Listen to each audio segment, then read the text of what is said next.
All right. Well, here we are. Hopefully, if things are going right, you guys can hear us. My name is Jim. I'm with Reloading Journey. This guy over here, over there. I'm somewhere. Randall from BragginRights Precision. Thanks, everybody, for coming to our first inaugural podcast, live view, live stream, whatever we're calling this thing. Our plan is to do this twice a month to start, see how it does. This was, if you guys watched our little video to preview this was Randall's brainchild.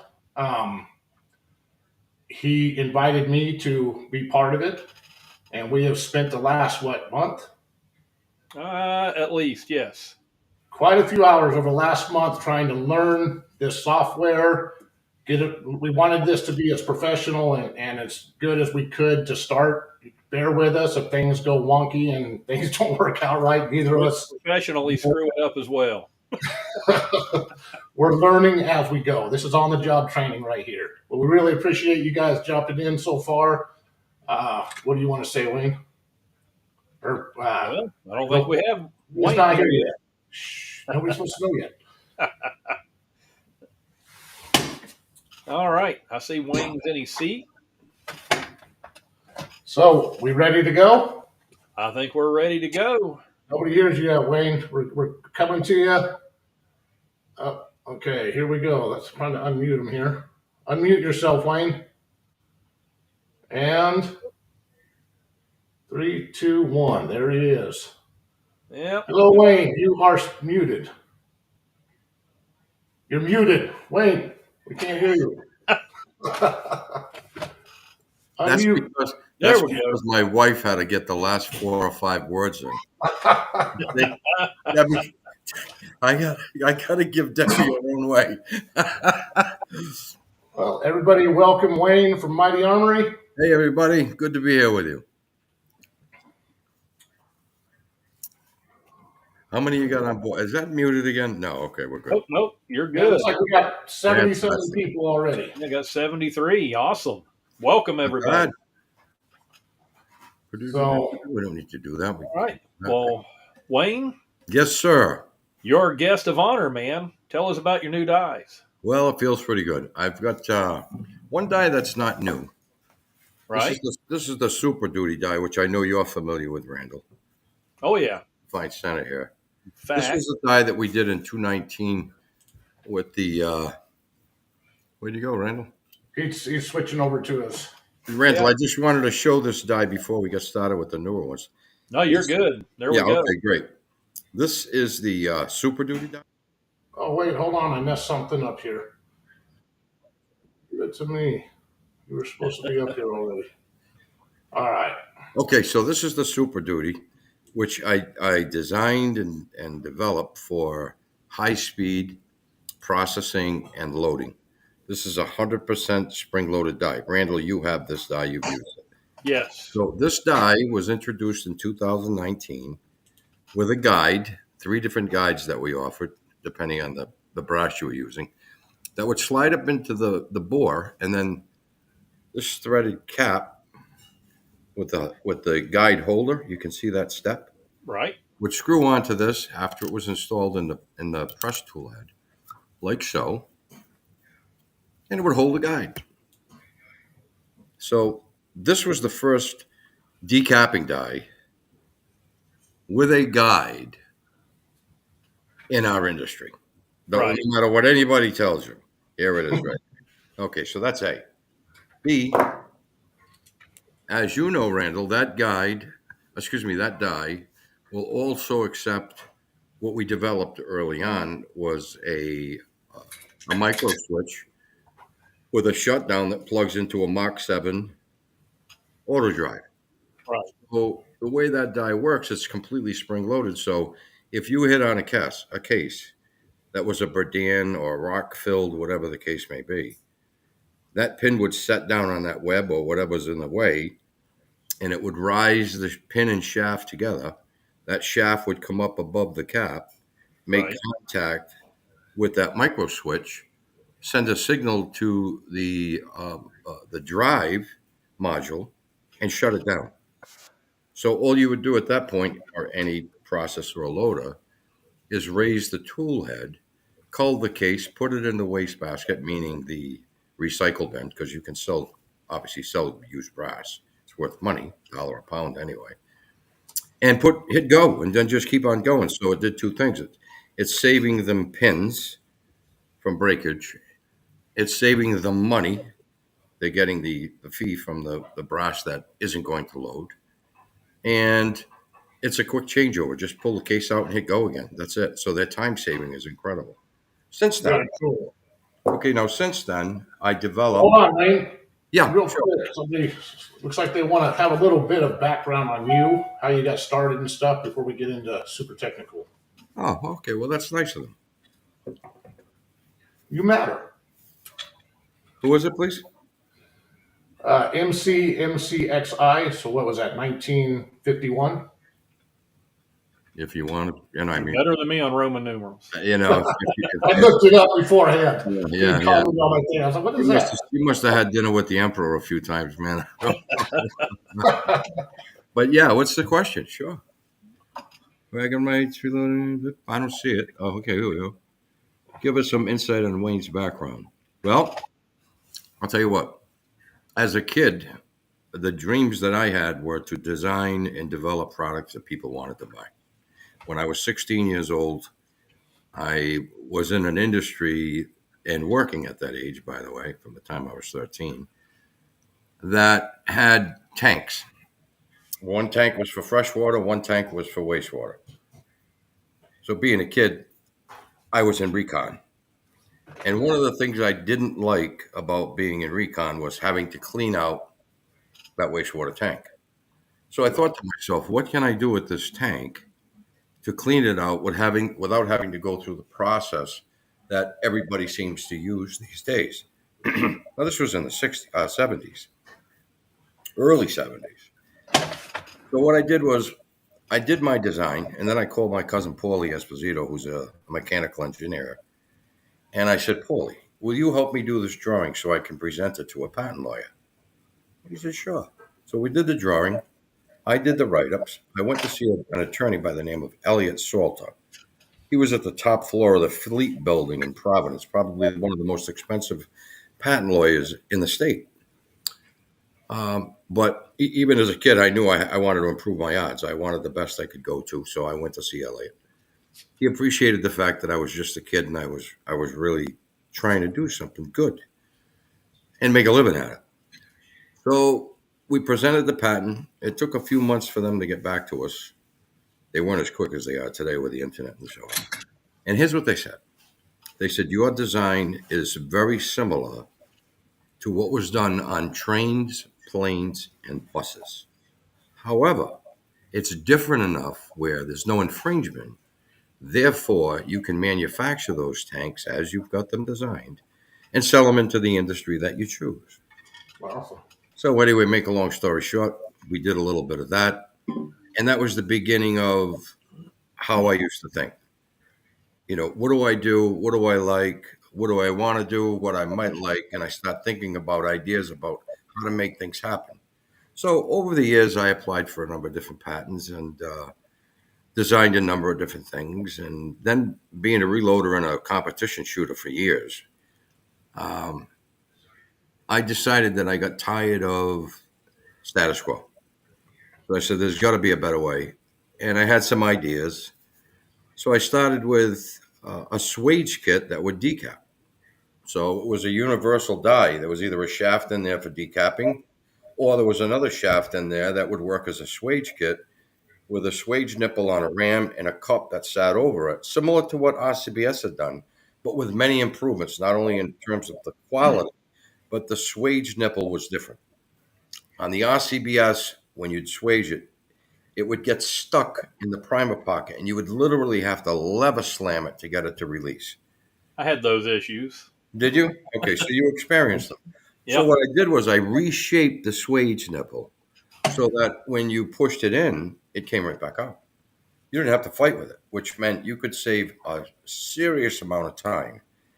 And you weren't harming your press by slamming it, pounding it, and so on. Then what I did, After buying your setup, Wayne, I got to tell you, after 4 major shoulder surgeries, right? that was a blessing, I have to admit. I did it. We did a video once. Actually, it wasn't done by me. It was done by the customer. His name is Al. He's from, I think, California. He's in his late 80s. And he sent me a video of him working the 556 brass on a little RCBS C-press, the little aluminum one.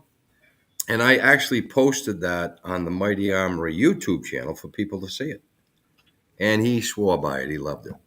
Anyway, make a long story short, I bought a bunch of presses and we molded the face or top of the frames so that we could get an idea of what all of them looked like. Then we cross-sectioned everything and said, okay, if we make this cup with these cuts and these angles, this will turn and fit on just about any lever press in the industry. So it took us about a month and a half, 2 months to get through the mold process, but we did it.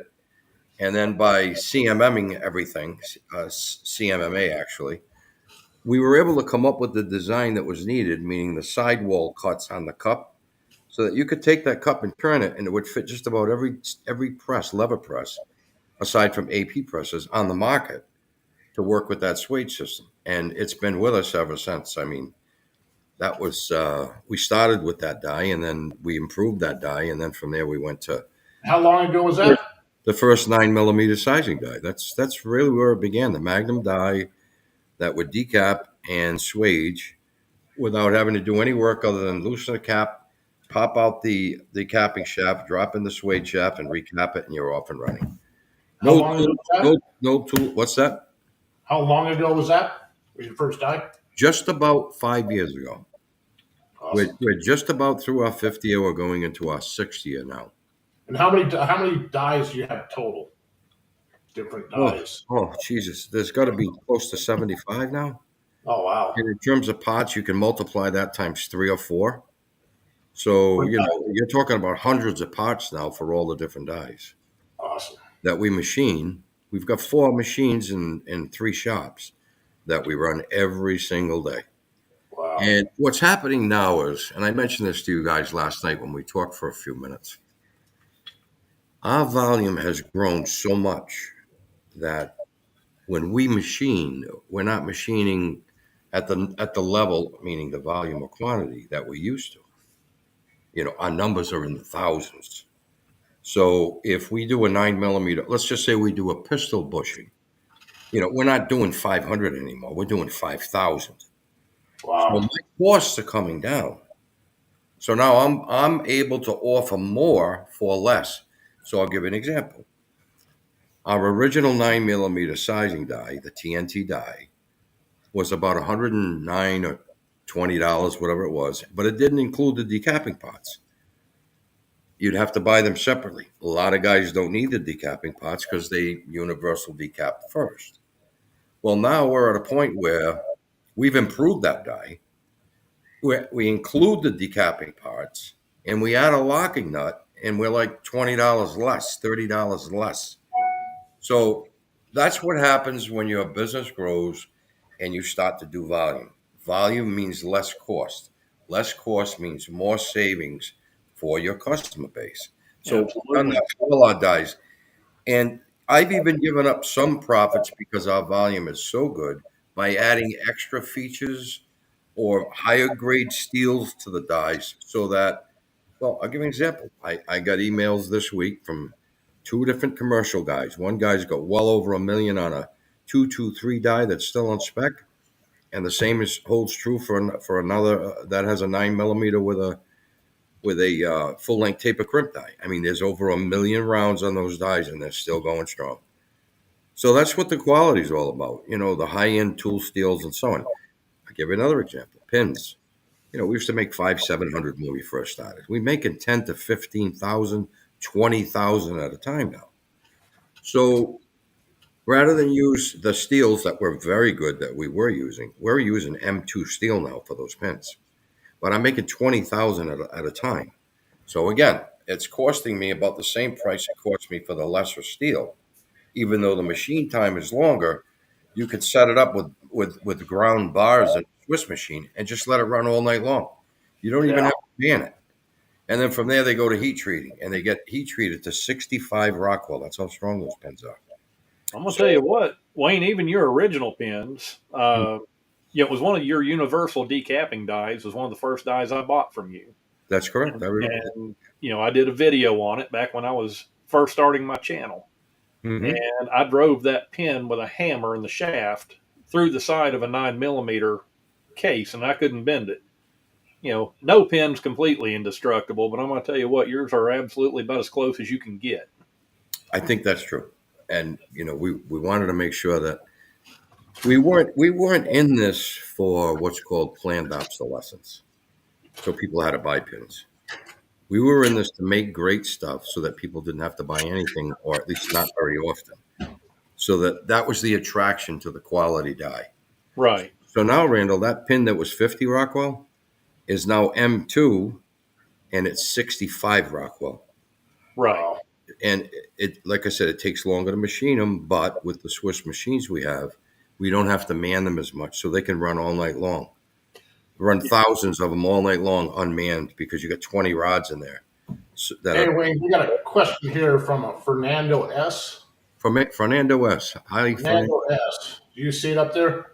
I see you have a seating die and a crimp die. Why two separate dies when one does both? Not to downplay yours, but I hear benefits Yeah, specific task dies. do me a favor. Just hold that group of questions that people ask you, so I can address FW Arms. I really want to address FW Arms. Okay. All right, I didn't want to get into a whole lot of that. Yeah, No, that's okay. I just really want to address Will. He's a nice guy. He was raised to be a nice boy. He still is. And I just want to address his arrogance. But I won't be arrogant. I just want to remind him that he doesn't have to be that way. However, what happens with the new seating die? Let me show you. I have one here. This is the 45. By the way, even the bushing that the shaft turns into right here is heat treated to 50 Rockwell. This is a lifetime bushing. Okay. This that's the end that the shaft will screw into, and in that end there's a rubber pad that sits between the shaft and the threads, so that holds everything together. Now let's look inside. That angle that you're looking at, oops, wrong way. That does two things. If you have a bullet that's on a case and it's tilted, it'll pick it up, straighten it out, and then be captured by that ground area inside there that's shaped specifically for any 9, or if it's a 40, any 40, if it's a 45, any 45. And we'll literally capture that bullet, flat nose, round nose, hollow point, defense round, doesn't matter. And we'll seat it perfectly straight to a point where if you're on a single stage or a lever press, you'll actually notice the difference in the seating pressure with this die because it keeps everything so concentrically held. And at the same time, if your flare, we'll say, is here, as that bullet gets seated, those angles come up and they push that flared brass back into the bullet. So when you index to the next station, you've got a perfect COL. You're within a thousandths of 2 all the time. It's extremely concentric. You can keep me honest by doing that. And then when your flare die comes down, all it's doing is moving that crimp back in about 2, maybe 3 thousandths all the way around to finish that semi-spec round off. So you've got perfect ammunition with every stroke of the press. But your flare die or your So crimp this die, this seating die is really key right now in working in harmony with the sizing, the flare, and the crimp. It's really a measured system. yeah, they're meant to work in conjunction with each other. Yes, they are. Yeah, I mean, you can literally take my measurements, set your dies to the dimensions I recommend each tool be at on the case, and end up with a perfect semi-spec round with all the accurate powder data load pressures and velocities, etc., and it be extremely accurate. But now, I will say, a few here. I started reloading. I've only been reloading for a while, but I used to have Coke bottle cases yeah, all the time. These Yeah, are the ones that are loading. yeah, we stopped that about 4 years ago.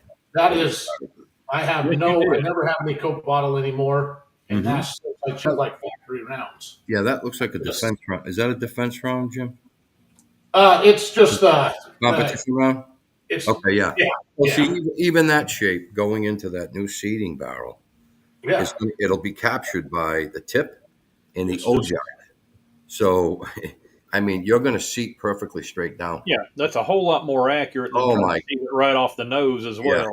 So Yeah. You know, there was which gives you a whole lot more consistent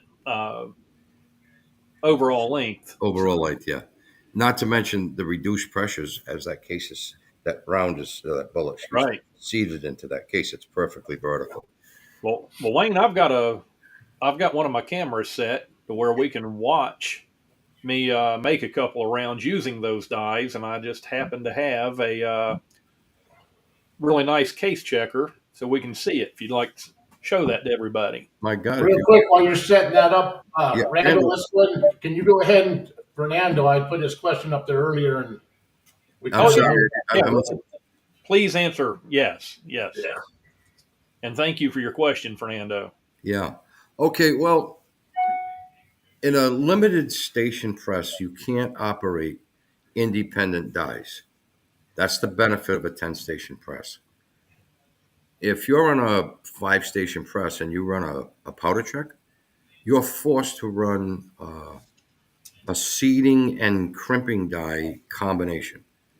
And over the years, many years, a number of companies have offered them, tried to do some improvements with them, but you'll never get the COL lengths that you truly need, nor will you get the tension, the case tension on the bullet that's really required to give you the accurate case pressures that are required based on powder company load datas.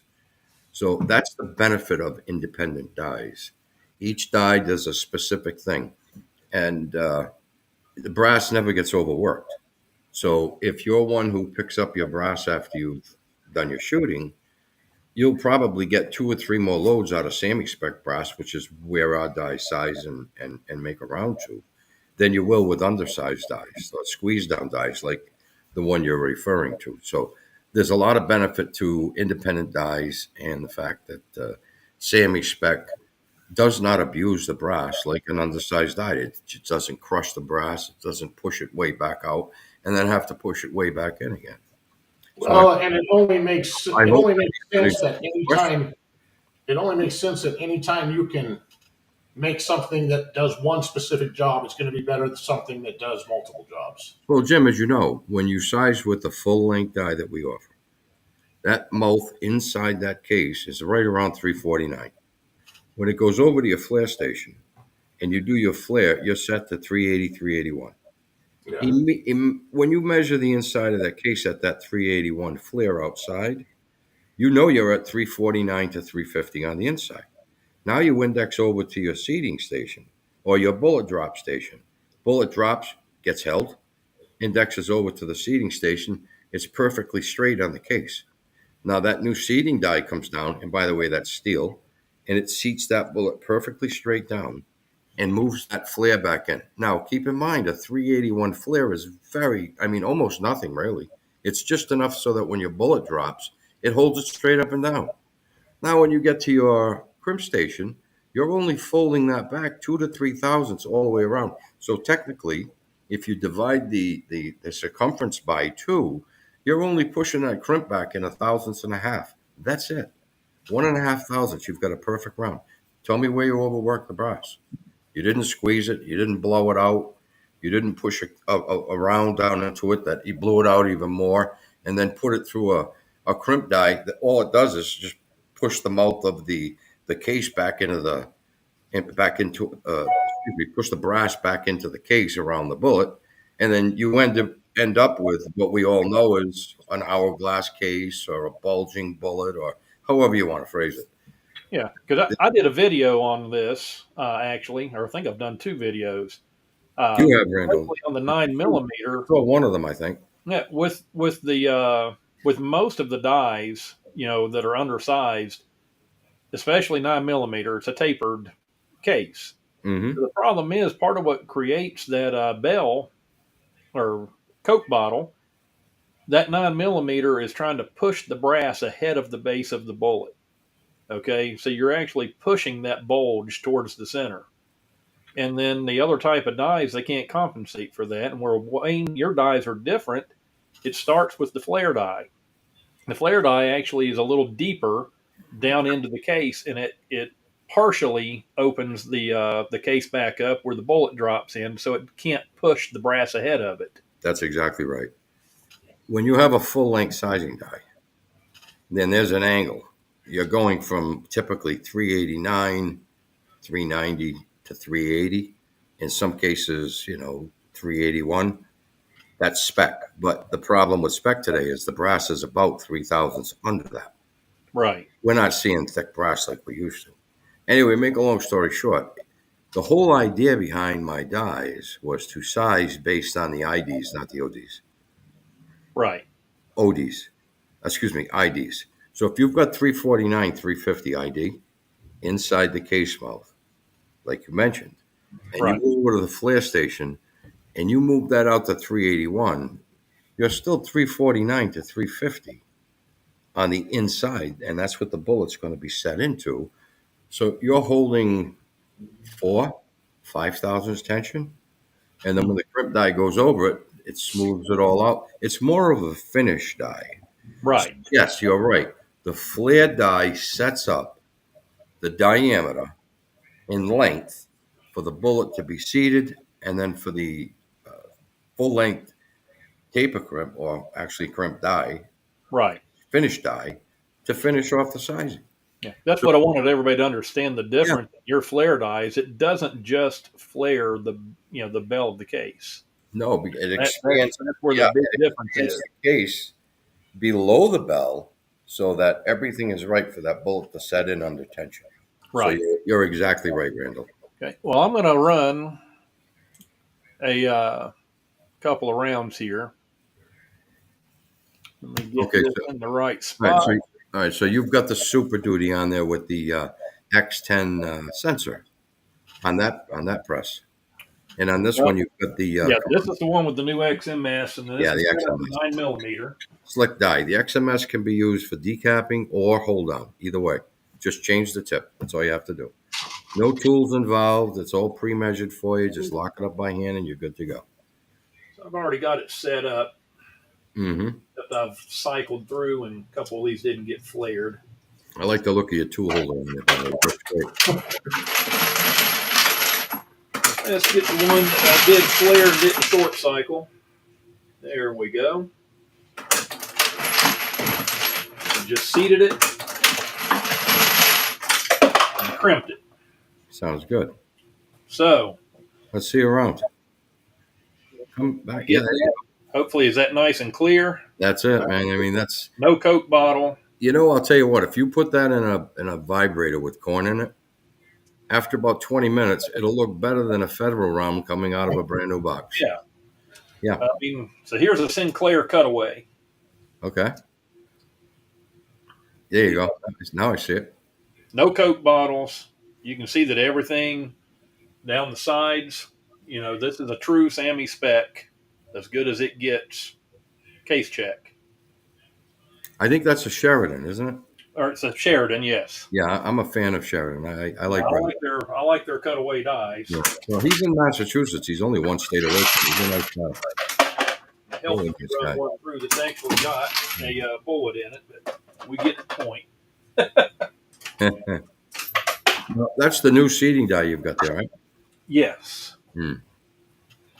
Yeah, this is your new seating die. So if you did 10 rounds and checked each one for COL, you can show the folks, if you want to put that kind of time in, what the difference is from round to round using that same bullet head. Yeah, without having the feeder on here, that's time consuming, but see if we can show that. I'm sure they'll take your word for it, brother. Let's see. There we go. There you go. That angle captures the bull that's tilted at the same time as that round gets further up into that. That flare is getting folded back. By the time it's ready for the crimp, there's only a thousandth or two. Mind you, there's no primer. This is just for setup and show. But yeah, there you go. But yeah, they work great. Yes, I've got them for 9, 40, and 45, and I run the heck out of all of them. Well, just a tip. We did some testing with the 40, and the 38s with the flat nose really work good in that 40 die. Just happened to stumble on that. The other 38s, we'll say a round nose, seem to do just fine with the 9, but those flat 40s seat really well with the 40 barrel. Actually, it's a 40 barrel. Yeah, kind of interesting. Okay. Well, Wayne, we've got some exciting people have been waiting for. If you want to go ahead and announce the giveaway, we'll go ahead and let people start on that, and then we'll continue on. Yeah, well, about a month, maybe a month and a half ago, Jaron and I had a quick chat and a couple of texts back and forth about Mighty Armory giving away an X10 press. And that's Jared from Frankfurt Arsenal, by the way. Yeah, of course, yeah. I think you're going to put up a photo for us, right? We're going to show that press? You have a photo to put up? Or are we going to show your press, Randall? Well, no, I thought that we had one. Do we have one, Jim? I can grab one real quick. Just go ahead and keep talking when I get it. Actually, I think that's my fault because I think I forgot to send it to you. Oh, that's all right. While you're on the live stream with us, yeah. Well, each of you that have made comment will be real entered. Quick, while he's looking for that, I do want to bring. If I can get it to come up there, Ben Harmon. Don't forget to say that you support our troops because yes, absolutely, we love our servicemen and women. They fight for our freedom.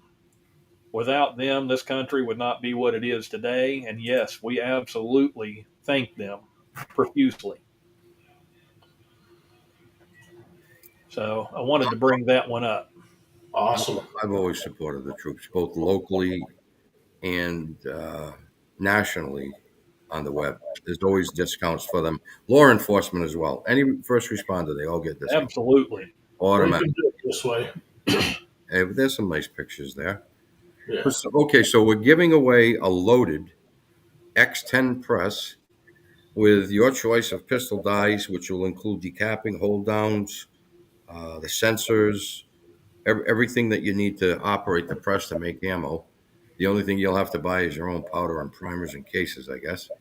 I think I'm 99% sure, not 100, but 99, that Jared said he was going to include with this press for us the bullet dropper and bullet feed and bullet cedar die. Oh my God. I mean, Yeah, it just gets better and better. yeah, I mean, in some instances they call that an ammo load or an ammo loading press.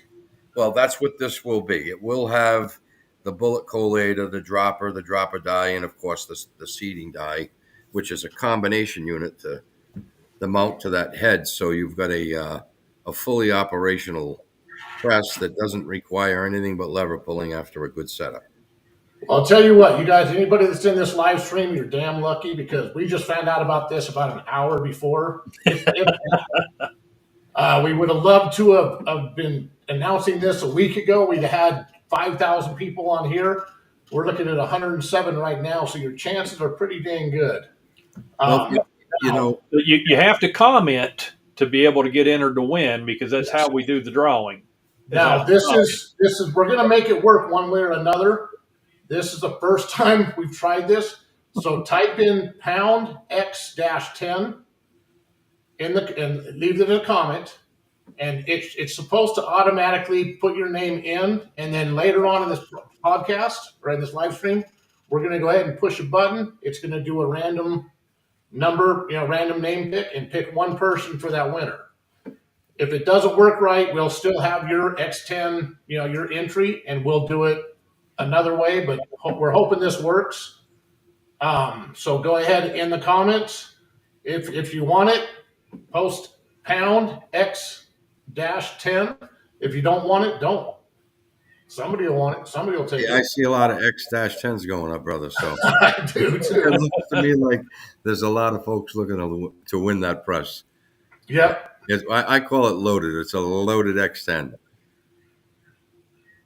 By the way, Will, Merry Christmas. Hey, explain the difference between the two different types of your new XM dies. Okay. One's meant for commercial and one is not. Yeah, right.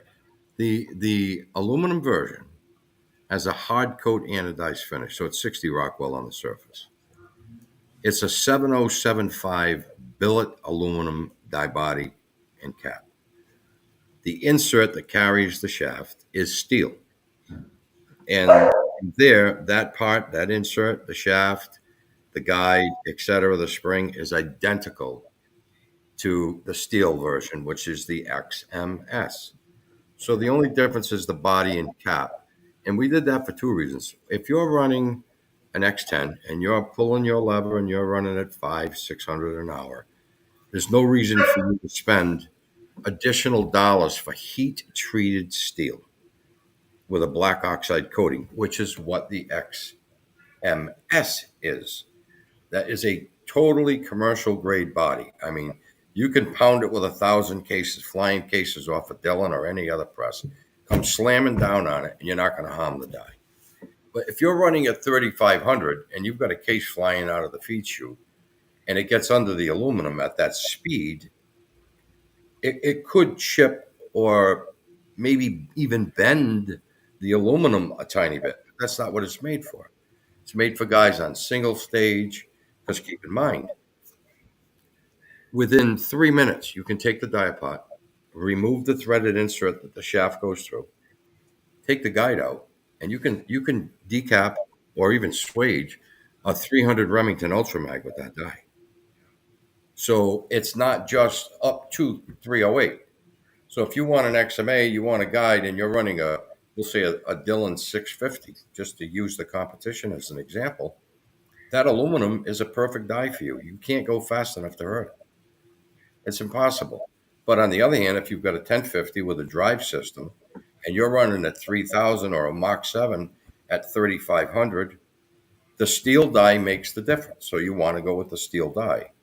We were insulted about the aluminum die by a few individuals who don't understand our logic, you see?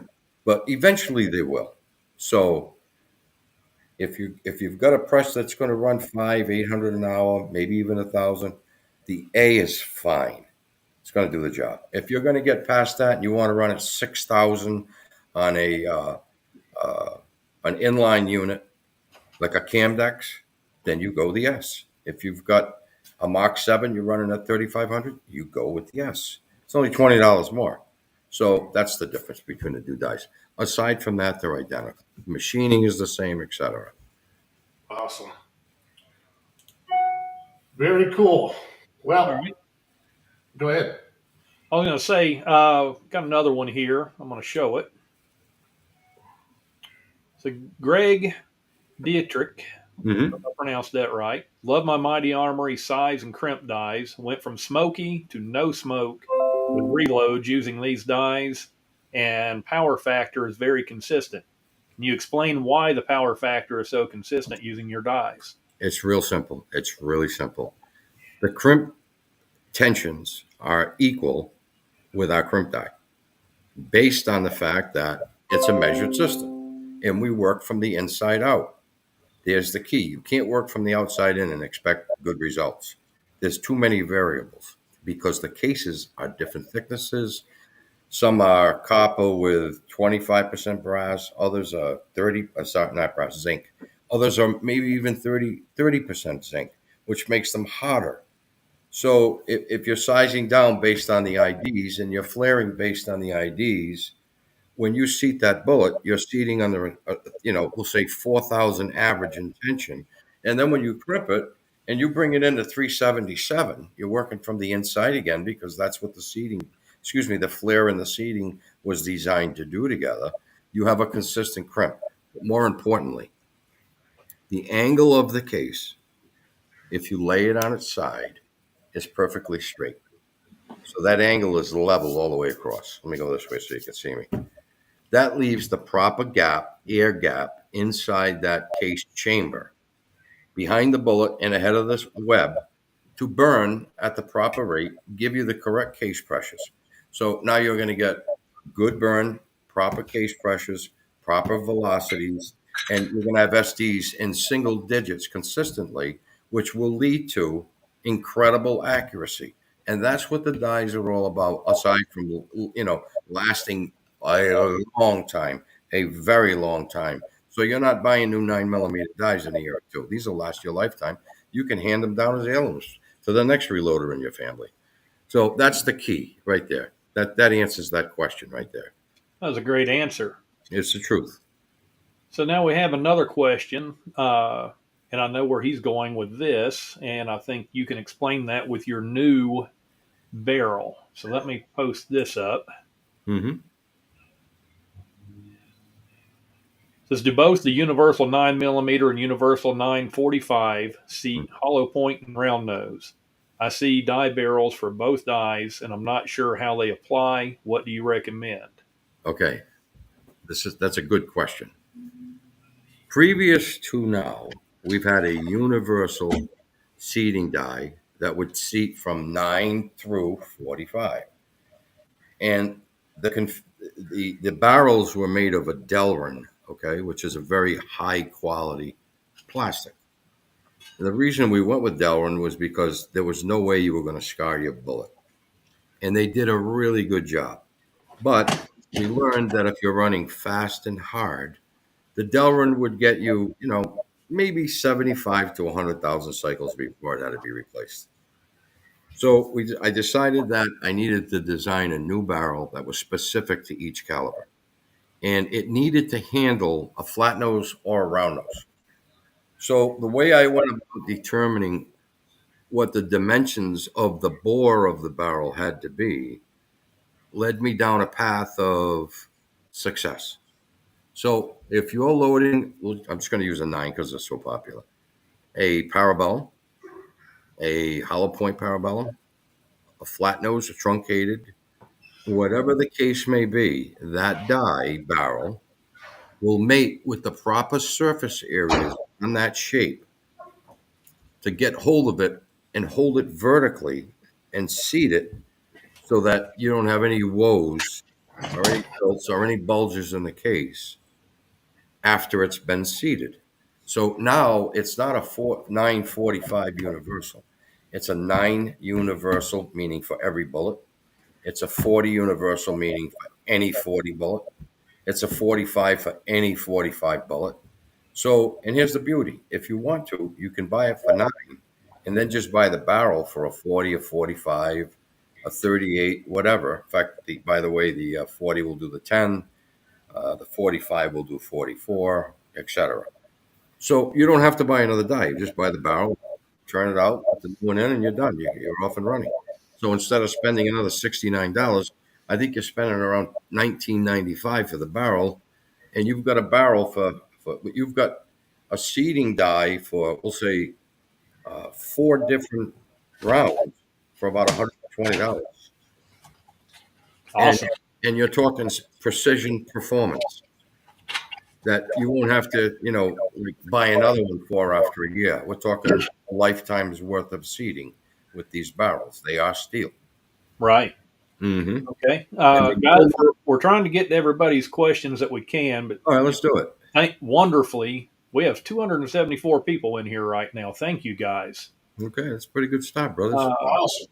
So now, let's see. Let me post this one up. So, Millennial Logger, will a 9mm TNT sizing die take care of case bulge? Damn good question. If it is a Glock bulge, absolutely. If that round has been fired at 170 power factor, which is a major load, that's like 8.2 grain of powder seated at 1.175. It's a compressed load. It's shot out of a barrel that has a 3-port comp on it with like a 7-pound spring, and it's going to reach a velocity of 1,500 feet per second. Well, the case pressure is excessive, but the comp compensates for all that pressure. So you get good accuracy with it. The bottom line, though, is this. When gunpowder is ignited, it forces the powder forward and then back. And then as the gas builds, as it comes back, it forces the bullet out of the case and generates your velocity. Well, when that happens, the head of the case where the flash hole is, here's your primer pocket, here's your flash hole, and here's your case web inside where the flash hole would be. That head is solid. That's called the head. Below that is the rim. Okay, it gets blown out, so it's like pushing down on a balloon and watching the balloon flare outward. So now you have a case that's doing this. All right. So that's where a lot of guys roll size. So what I did, and I haven't released it yet, but I might as well announce it tonight. I've been working on a base sizing die specifically for those cases for 9mm and 40. 45, you don't see it much at all. Hardly ever. So what it's going to be is going to be a short base die that will never make contact with the case until it gets to that area where it's bulged out. And because it's such a short area, it won't size it down and leave a ridge all the way around the base of the case. It'll actually push that brass back into place. Now, when you fully size it, you get all of it back into place. So now you've saved that case without having to spend $2,300 for a roll sizer. I mean, if you're in the commercial business, the roll size is key. But if you're loading 4,000 or 5,000 rounds a month for yourself, this new base sizing, pistol base sizing die will be the trick. It really does work. We've already tested it. It's been awesome. Awesome. So that's coming. So now we've got Carl. I'm not even going to try to pronounce that last name, so I don't want to get it wrong. Ran 5,000 last weekend. No ball. Love them. I'm really glad to hear that, Carl. In fact, I'll tell you what. I've received a few messages and emails from Carl thanking me for the dies and how much he loves and appreciates them, especially the way that they shoot. He mentioned to me that the differences were just incredibly noticeable. And I appreciate his business and his support as much as he appreciates what we've brought to the market for him and so many of our other customers and future customers. Now we got another comment, Jason. Okay. His XMS is working awesome, up to about 2,000 rounds of 9mm so far. Good to hear it. Good to hear it. Yeah. Well, that spring is almost broken in, maybe another 1,000 or so, and you'll be off and running for at least another million before you need any replacement parts, brother. So good to hear it. I'm glad you made mention. Thank you. Yeah, we like to see the good comments. Me And too. all the questions. I'm happy to see that everybody's happy with Mighty Armory. I really am. We got one here. I just want to talk about this real quick. The new 223 sizing die. Mm-hmm. I've got mine right here, man. I love this thing. Yep. He's saying website for pre-order. What's the difference between? Well, you can read it there. Okay. Well, there is a change coming for the rifle dies. Not because I think This thing's awesome.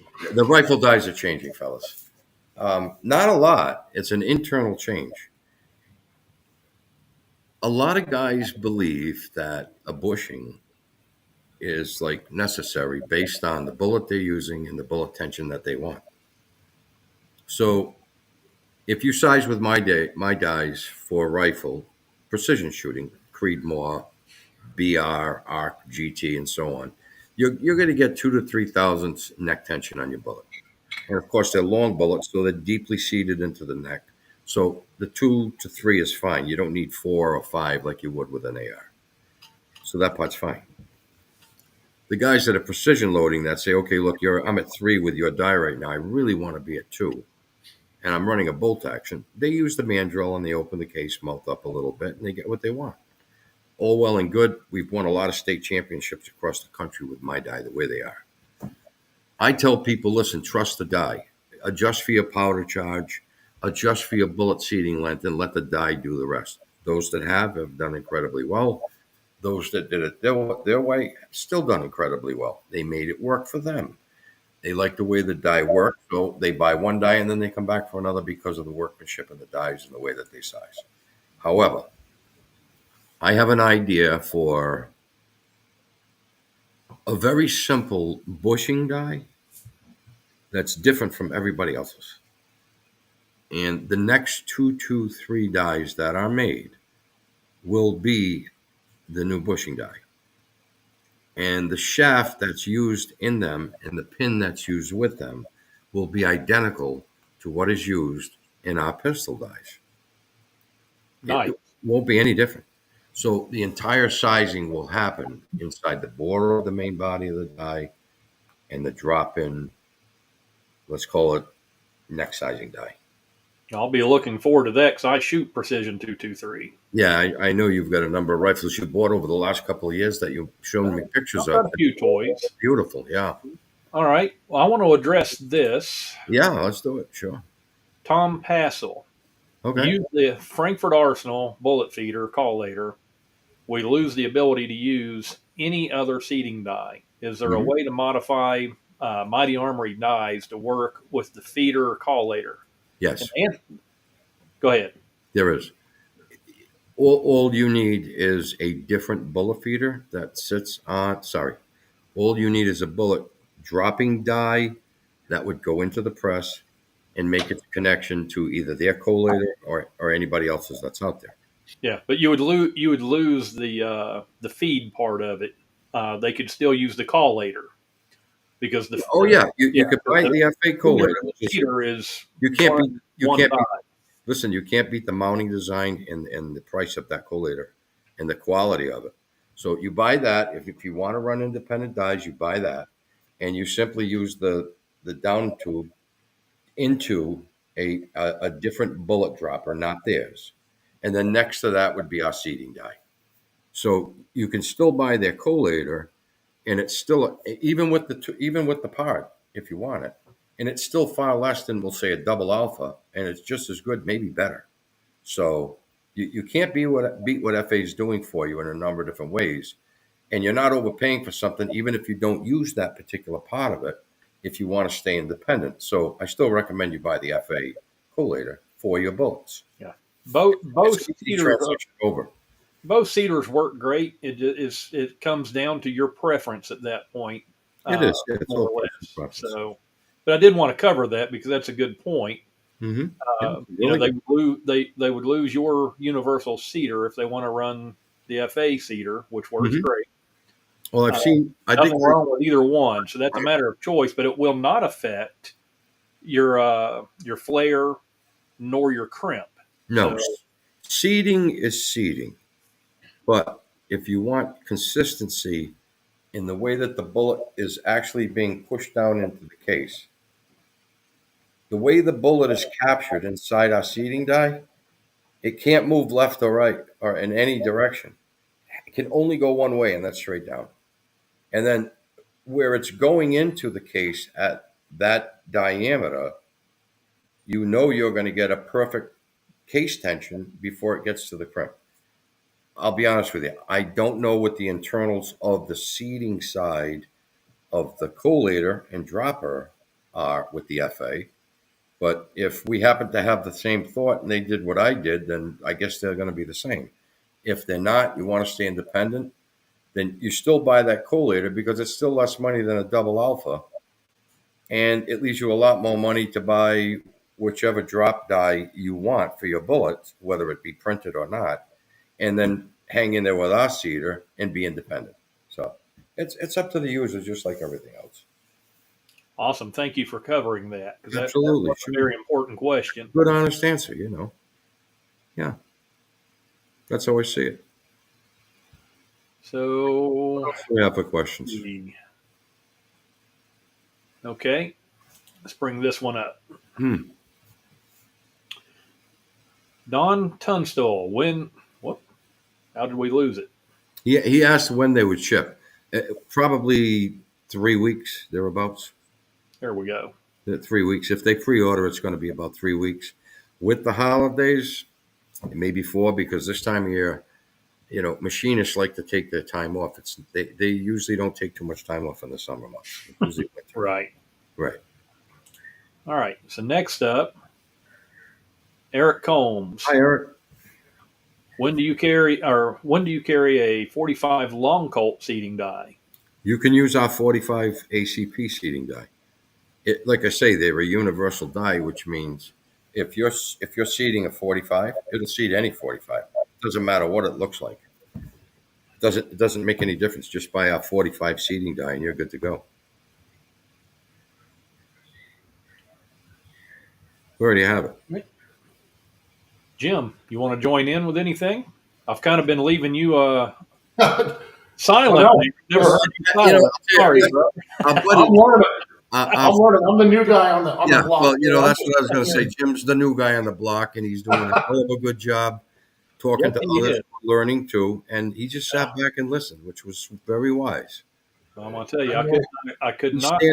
He's sitting there looking like the Viking that he is. I could not have chosen better for asking him to partner up with me in this venture. I really couldn't have, because he brings so much in so many different ways, and he brings might himself. He brings might to the table.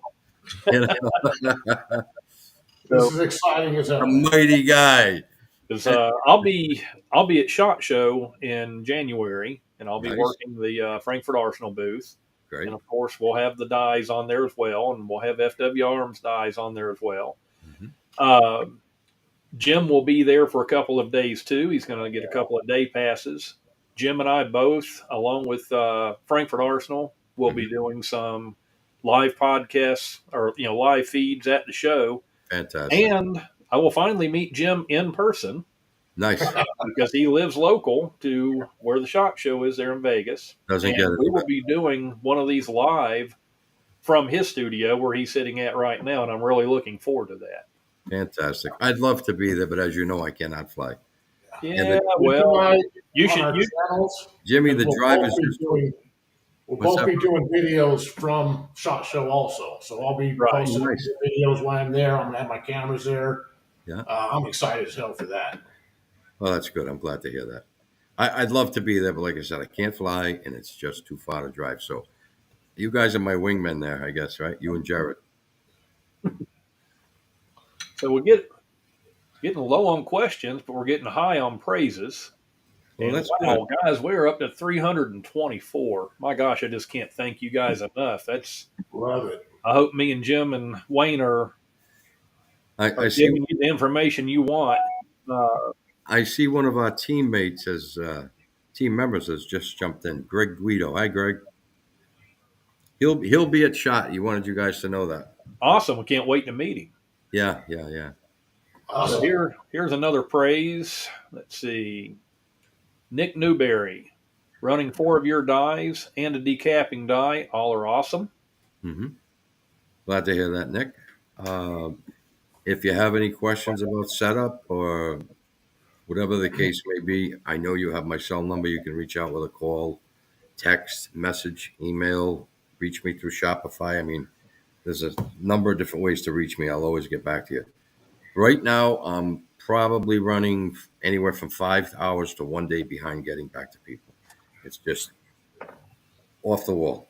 So I've been extremely busy, guys, working around the Good clock. problem to have. I've had the same issue. Yeah, it is. I'm pretty proud of it, but I need to let people know too that I'm so About busy a right week now. behind at BragginRights on shipping, and I have to Yeah, apologize to everybody. And it's a good problem to have, but I yeah, know everybody's waiting on my products as well.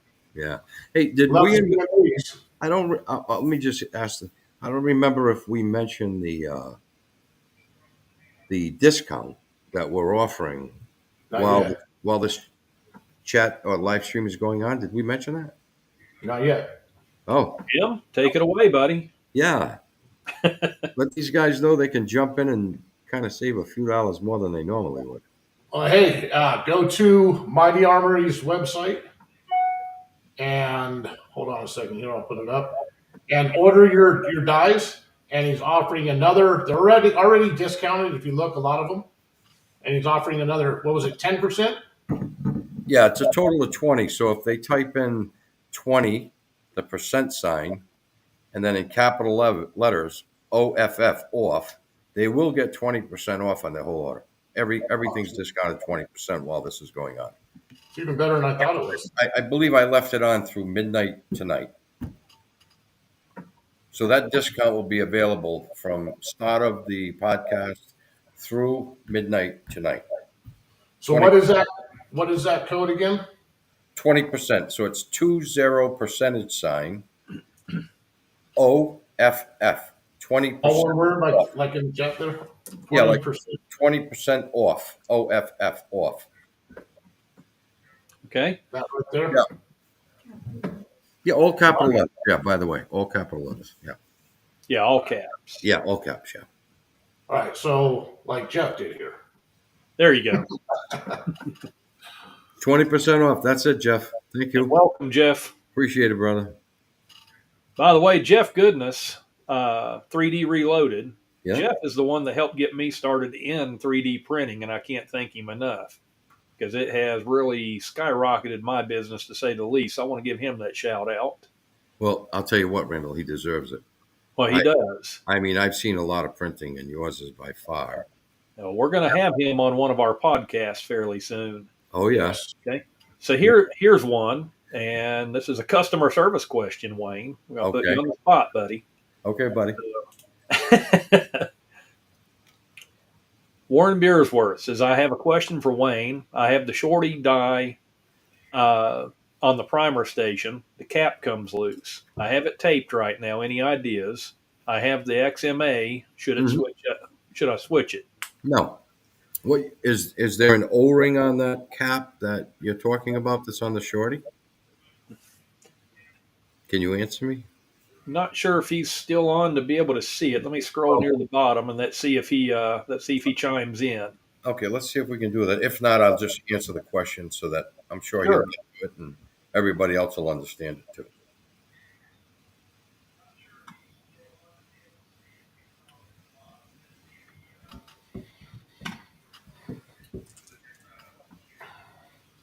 And I'm not seeing him chime in. Hopefully he's still on, but there he is.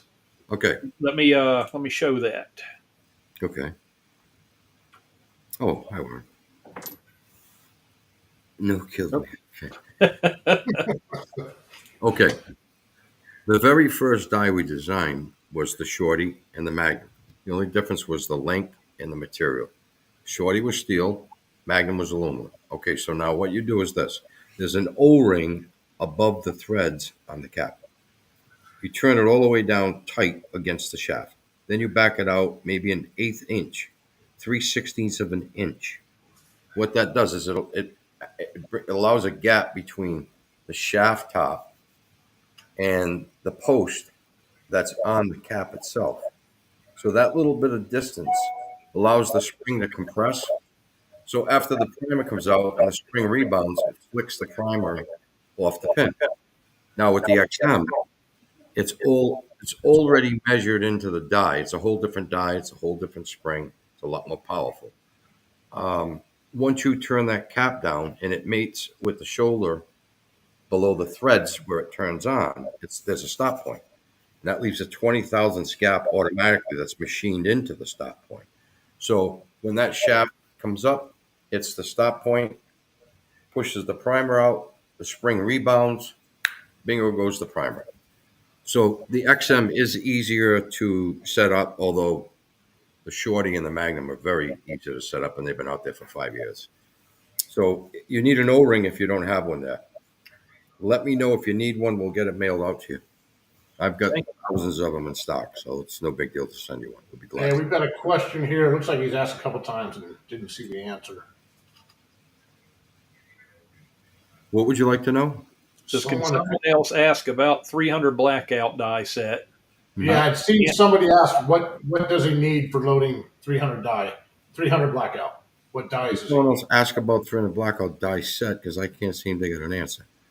Well, okay, he asked earlier. He asked what dies does he need to load 300 blackout. Okay, in the blackout world right now, we have the sizing die and we have the flare die. But my rifle, our rifle, MA's rifle die, will not be introduced until the end of January. It's going to be a very unique die. In fact, the way that die is going to work is that seating shaft is going to work against a ball bearing. So when you're turning that, you're working on a ball bearing, super smooth.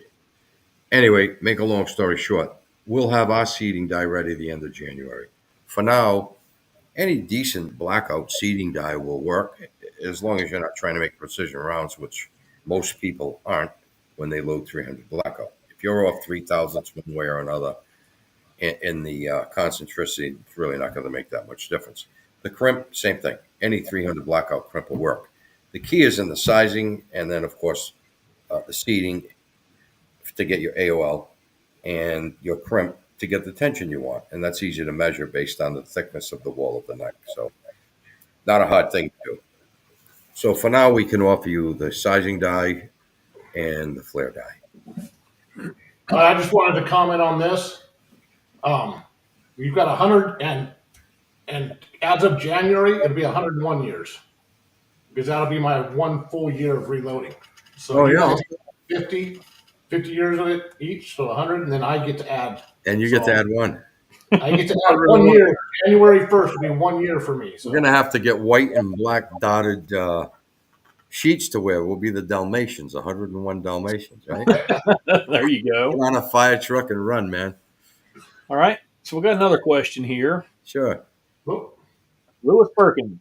So he used to make a push-through 308 die for removing case bulge. Why did that go away? Used to make a push-through 308 die. No, I never made that. I was going to say, because I don't remember, I wanted to cover it, but I don't remember that you made one. No, it wasn't us. Sorry to say no. I wasn't sure if I was wrong. No, it wasn't us. Nope. Sorry, Lewis. Okay. So let's see. Now here's another praise. Greg Dietrich. Thank you, Wayne. Greg. Just ordered universal 9mm seating die and barrel. Fantastic. Thank you, Greg. We appreciate it.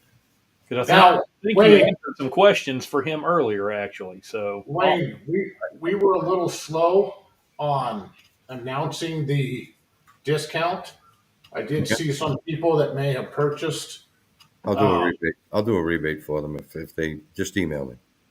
Okay, so anybody that's ordered before and you didn't put in Yeah, the I mean they coupon can. code, I Yeah, just they want to can. make sure that gets Yeah, taken care of. anybody that's bought from this time on that's seen the podcast and been on it, I'll just if they paid full price or only got 10% off with a different code, I'll rebate them the difference. It's no way, no concern. Okay, I just want to make sure everybody Yeah, tonight because I I know mean, there's we been were a times. little slow with that.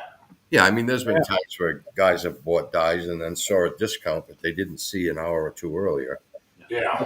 Do a Like you rebate. said earlier, on the job training. Yeah, listen, we're here to make a living, but we're also here to take care of our customers. They're our lifeline. So here's another question. James Dillon, is your Hi, flare James. die also a hold down die? Well, there is no such thing as a flare that's a hold down die, but I have known of people using flares to hold down a case over a priming station, but not a swage station. And I was going to bring that up if you didn't, especially on the X10 press. You can absolutely use it over the priming station, and it helps center the case for your primer. So, Mhm. and it does work great for that. Well, I will tell you this: the spring operated dies that act as hold downs also allow for centering. So it all depends on what the individual's press is and how he sets it up. So for you, it worked great. For the next guy, you might want a hold down die, whether it's mine or somebody else's. I personally like a hold down die over a priming or swage station. Just the way I set up, just the way I like to use them. But Okay. if it works for you, Randall, and it works for the next guy, by all means, go for it. Okay. Yeah, as long as it works.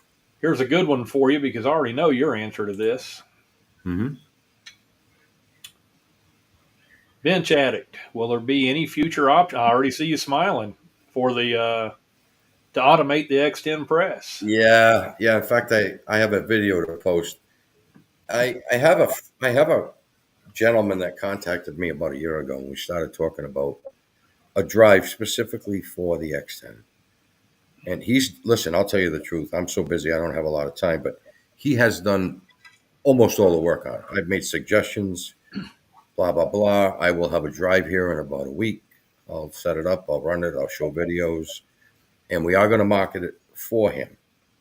I am not the maker. I am not the designer, and I don't claim to be, but we will be selling it for him. So each time we make a sale, he will drop ship to the purchaser. And I can offer die support, mechanical support. He's going to offer the software support. I don't see any reason why you'll have any need for that, but if you do, he's going to be there to support it. So yeah, there you go. Good job, Jim. That's the most On recent it. right there. You are on it. Yeah, I remember seeing this. yeah. That's exciting as hell right there. That has a How lot. lazy can I get? I wasn't ready to really talk a lot about this, but I will say this: that's a Mark 7 powder drop, by the way. Oh, Yeah, it is. Yeah. It seems to work most consistently with the oh. drive, Okay. so we went with it. But At first, I thought you were saying that was a Mark 7. no, hell no, no, That's no. not. Okay, I So that's see the it. press. That's a drive system that I get to name, and I believe we're going to call it the Nova. So it's a Nova drive system. That's what it's going to be. It works great, guys. It's going to be $14.95. $14.95. I love it. Yeah, I'll like take two, one for each of my presses. 80 years ago, I would have said, yeah, you're right, but not these days. $1,495, and hopefully we can throw in free shipping. Okay. We're going to try. We'll know better in January when everything's dialed in and we know what all the costs are, et cetera, et cetera, et cetera, and then we can. But we want to price it fairly so that people can buy it, take full advantage of it. Yeah, absolutely. You don't want to be no one around me is greedy. Everybody around me wants to do the right thing, build a great product, and sell it at a fair price. And Absolutely. be here 10, 20 years from now. Well, maybe I won't be, my daughter will be. So, listen, I'm thinking long term and I'm a realist. So it is what it is. There you go. Yeah. So Mhm. next question. Yeah. To move along with these because we have so many. Mhm. Silverback, he asked Wayne, do the Mhm. XMA dies come with the decapper and hold down tip in the box? Good question. Okay, so early on to introduce the die, we offered it with the pins and the hold down tip, and we pictured it that way on the website. We've sold quite a lot of them in both the S and the A. And we've reached a point now where we recently separated the decapping from the hold down because I would get calls from people and say, geez, Wayne, I use it in both stations. I like it so much. I don't know where I should use it. They're actually confused because it works so well. So I say, well, pick a place and buy another one. And that's what they do. So I have separated them. I haven't changed the photos on the website yet. I've been so busy. I just haven't had time to do it. And neither has Deb. So they will be separate. And then, of course, the pins you can buy, we will add the hold down tips to the pin collection. So if you're going to go in and buy a pin or a hold down, it'll be in the same collection. So you click on it, you get a menu a pick menu that comes down, and you just choose what you want. Okay. Awesome. All right. Now, flying from the future. Hmm. Can you update the first gen seating die with the new barrel? Yeah, two things. Number one, actually more than two. So let's say four. Number one, the Delrin barrel was shorter, and it was designed to do a 9 through 45, so 40, 38, 44, whatever. And it did a good job. But if you're running fast and hard on a progressive, uh, you didn't get as much life out of it as I would have liked you to. So I decided to go this route. Because we're a precision die company, I decided that our seating die should be precision as well. So I broke down the 9 millimeter bullets out there, the 40s, the 38s, the 45s, the 44s, and I went through a mathematical process to develop the bore that captures the bullet up inside the barrel. So the barrel is now longer than it used to be. It's probably a good 3/8 of an inch longer than it was. The other thing I did because of that was I lengthened the inside bore so that you'd have more travel for length, whether it be longer or shorter.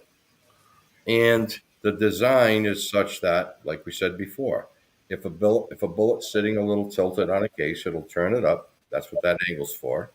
That angle also serves another purpose, which it takes the flare and it moves it back in.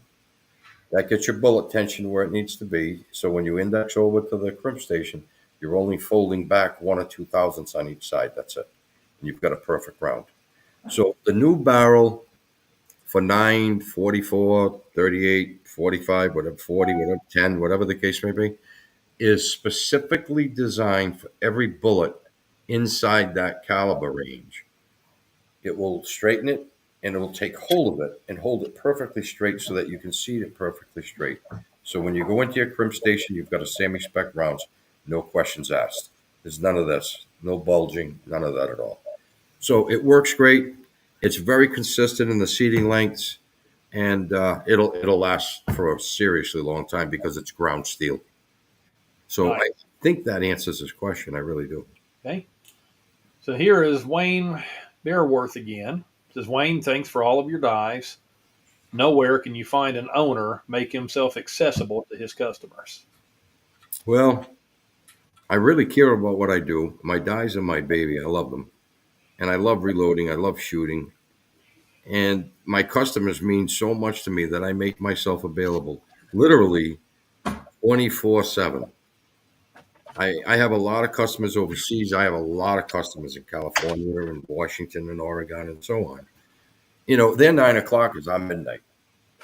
So if they call me at 9 o'clock, I need to be up for them. It's midnight here, but it's only 9 there.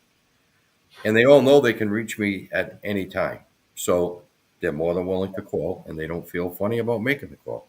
And I always answer. If I don't answer, I'll call them back within an hour or so, 90% of the time. Sometimes I'm so busy I may not get back to somebody for 3 or 4 hours. Sometimes there's an email that I can answer in 5 minutes. I may not answer that same email next week. It may take me the rest of the day to get back to them, but I do. So I tell people the quickest way for me to answer you is with a text. So if you text me and I have you in my phone as a contact, I know exactly who you are when you text. I can answer you within minutes. If we need to take it further, we make arrangements to talk a little later in the day. So that's how I go about it. I really, really, really appreciate my customers, and I do whatever I can to help them all the time. Customer service is everything. Well, I'll be honest with you. They do what I do. They're like buddies to me. Right. We talk reloading, we talk family, we talk what's going to happen. That's how you and I got started years ago. It really is. I mean, it wasn't like either one of us were trying to be anything other than ourselves. Right. And lo and behold, look where we are today. Yeah. Paul Laud, do your universal seating stems also work with powder-coated lead projectiles? Any bullet at all won't harm the surface. I've got customers loading blue bullets heavily. A lot of them are competition shooters. The blue doesn't move. There's not a mark on it. What else? Hoosier bullets, Summit City bullets. I mean, there's slews and slews of coated bullets out there, as you know, as well as plated and coated, not coated, but jacketed. The die will not score any bullet. Not at all. If you can show me a bullet that's been scored or flaked or chipped, that's a fault of that seating die, I can show you a bullet that wasn't coated properly and prove it. I'm telling you that I could. They really are. This design is so unique. It's like nothing the industry's ever seen before. It is absolute precision. It'll take hold of any bullet within that caliber, 9mm, we'll say, and just hold it and put it into place and not scar it, not mark it, nothing. And that includes the coating. Okay, It's great answer. Very unique. Yeah. So I'm happy for them to test any way they like. So Gene's asking, with the XMA decapping, what do we need to order to use as a hold down? I was looking at all the parts and I'm not sure.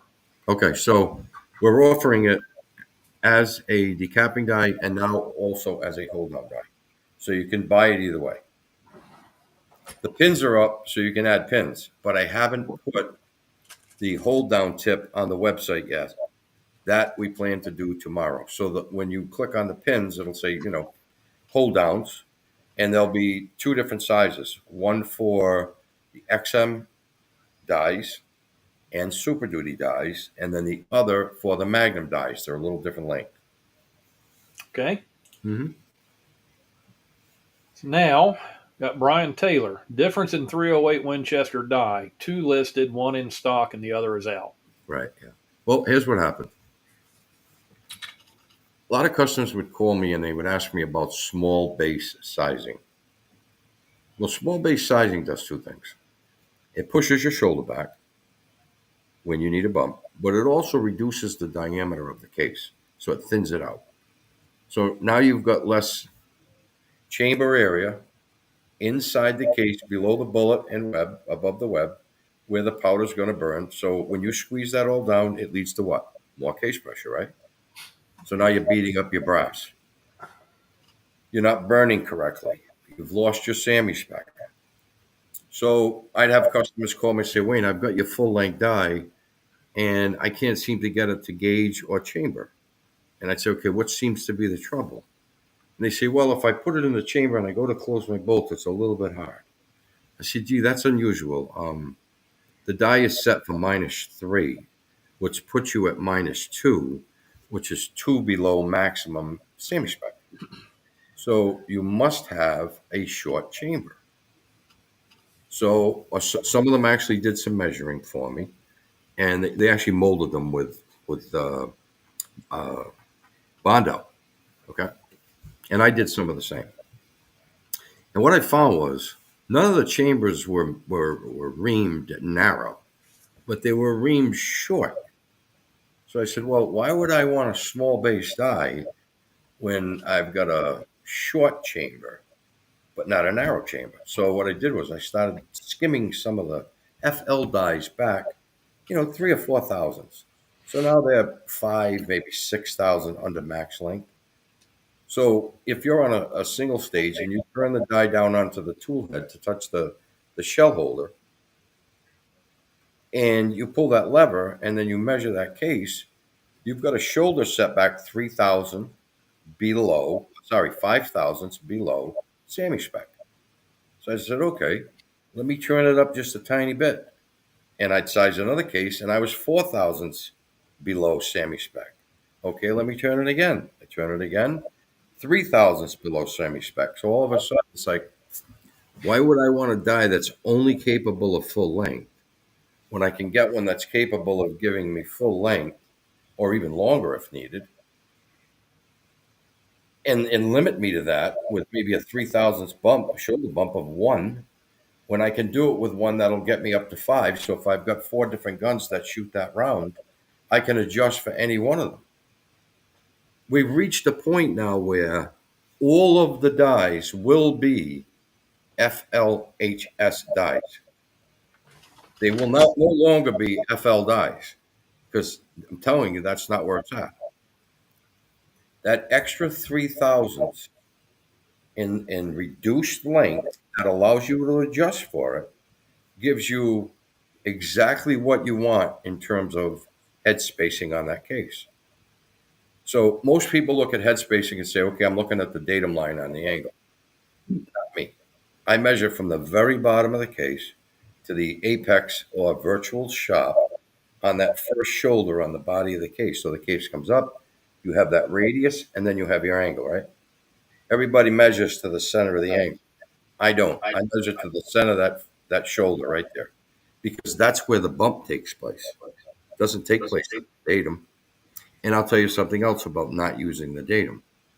If you have a little more brass spring back in the datum line, you could end up with 1 thousandths more spring back at that center than you thought you'd get. So when you do your measurement, you're measuring on the datum line, you're not getting an accurate number, because the head spacing is all about the shoulder, not the datum line, not the neck radius. It's about the shoulder. So with everything I've done and everything I've proved, and staying with the FL diameters, both at the base and the shoulder, and just reducing the die's ability to reduce just the head spacing, nothing else, it's been an amazing, amazing success. So all of the dies after January will be FLHS. All of them. It works. And it's worked. You can check. I mean, just for example, you can talk to somebody like Nick Tabuto. He's a guy out of Florida that's been using our dies. He ended up joining our team. He shot the worlds, etc., using our dies, and he uses the FLHS die. And now Maria Wolford, she's with Team Exceed. She runs the whole team. They're an international team, actually. They were in South Africa shooting the worlds. She uses our BR die, and a number of others. We have literally hundreds and hundreds of people that compete with our sizing, and they do extremely well. Yeah, I've had a couple of good chats with her in Messenger, actually. Oh, have you? You talked Yes. to her? She's a wonderful gal. Oh, yeah. She's very talented. Very talented. Okay. So now, Hey, real quick, Yeah. go ahead. real quick, I'm going to go ahead and put that link up, or put this up for people that just came in. If you are new in the chat and you hadn't seen this yet, go ahead and type in X#X-10. Of course, the program that I got isn't working, so I'm going to let this run about another 10 minutes, and then I will type in the chat stop. And then I'm going to, while this is going on, I'm going to go through it and log everybody that's in it, and I will put it in, and I will draw a name, make it random. I'll figure it out, but I've got to do this manually now. So like I said, I just want people that just now got in to go ahead and get their chance at it. And I'm going to give it about another 10 minutes, and then I'm going to type in stop. And once I hit stop, anything after that will not count, and we'll go from there. Awesome. Yeah, because we didn't know how long we were even going to do. No. Great, and Wayne's still full of answers, and people still full of questions. So, Hey, I want to do a shout out to a particular customer of mine. go ahead. Lucas Thomas one of our very first customers, been extremely supportive with us since day one. And he made comment and he said, I remember when Wayne's products first hit the market, and there were so many questions of why we should buy this product to do what we're already doing, and now he's the gold standard. That I really appreciate. Thank you very much, Lucas. I appreciate it. Yeah. And if this is the same Lucas Thomason we're talking about, he's got the Hornady AP group. I'll be done. Is that If it's the same one, yes. I'll be done. Okay, great. Well, Lucas, thank you. I appreciate it. I really do. Yeah. I didn't put the two together. Yeah. Yeah, nice. Very nice. Either that or there's two Lucas Thomasons. Either way. Either way, right? Yeah. Lucas, if you're the Point to us. Either way, everybody wins. So I want to thank the correct Lucas Thomason that has the AP group. 'Cause I'm also an admin in there. You know, because this group or this podcast, this is not going to be brand specific. We'll be talking about everything, and we hope to have guests from every aspect of the business, both reloading, anything to do with shooting sports, period. 3D printing. And he allowed us to put this in the AP group, knowing we're going to give away an AP or not an AP, but a X10 press. Mm-hmm. So thank you very much. So we want to. This is going to cover, guns. Everything to do with this industry. Because we got to learn it all. You can't just learn one part. You got to learn it all. So well, we're all here to help each other. We're all in it together, So. And this comment I'm about to show actually goes along with exactly what we're saying. Carmen Kelly, okay. All three of you, thank you so much for giving away information and help. Really appreciate all of you and love all of your videos. Watch them all the time. Fantastic. And absolutely, Cameron. I think I said Carmen the first. I was Cameron. Sorry about that. But no, that's exactly what this podcast is about, and this is mine and Jim's vision of things. And Wayne is in on the same prospect. We all want to help each other. We all started out learning at some point in time. Not one of us was born with the knowledge of guns, reloading, and the different things. Although some people you would think were born into it, but yeah. No, I learn every day. Wayne learns every day. Jim learns every day. And we want to learn from you guys. Twice every day. I'll tell you what, feedback is 90% of the business. Well, it is. We learn so much from our customers and what they want and why. And it ticks an idea and boom, there you go. Yeah, and as manufacturing owners, which me and you both are, that is where we learn. We learn from our mistakes from our customers. Do you remember when my first 9mm die shipped? Mm-hmm. We had a tooling problem, and the bore was out of sync about 2,000s at the top. Right. So the guys would size, they'd go over to the flare station. They weren't getting any, there was no tension left for the bullet. Bullets falling through. Well, we were brand new. I'm invested in this thing, and we replaced, 200-300 dies for people. All within like the first 9 months, 10 months. That's, after we introduced the mags and the shorties with the flare tools and came back with the sizing dies, and we messed them up. But we replaced all of them. Everybody got a new die and everybody was happy. Well, so, that's how you learn, live and learn, and stand. Mistakes happen in manufacturing. And we all grow with it. And the mistakes aren't as much as important as how you handle the mistakes. It's how you correct them. It's how you treat your customers when it happens. Speaking of that, that's what grows your business. It is, yeah. Can I make mention of something that probably is off the cuff a little? A while back, we shipped out some 9mm dies, and the butt, if you look at it, it says 9S. 9 sizing. It's engraved, okay? There's a few out there with a dot, just one solo dot on the side of the outside of the book.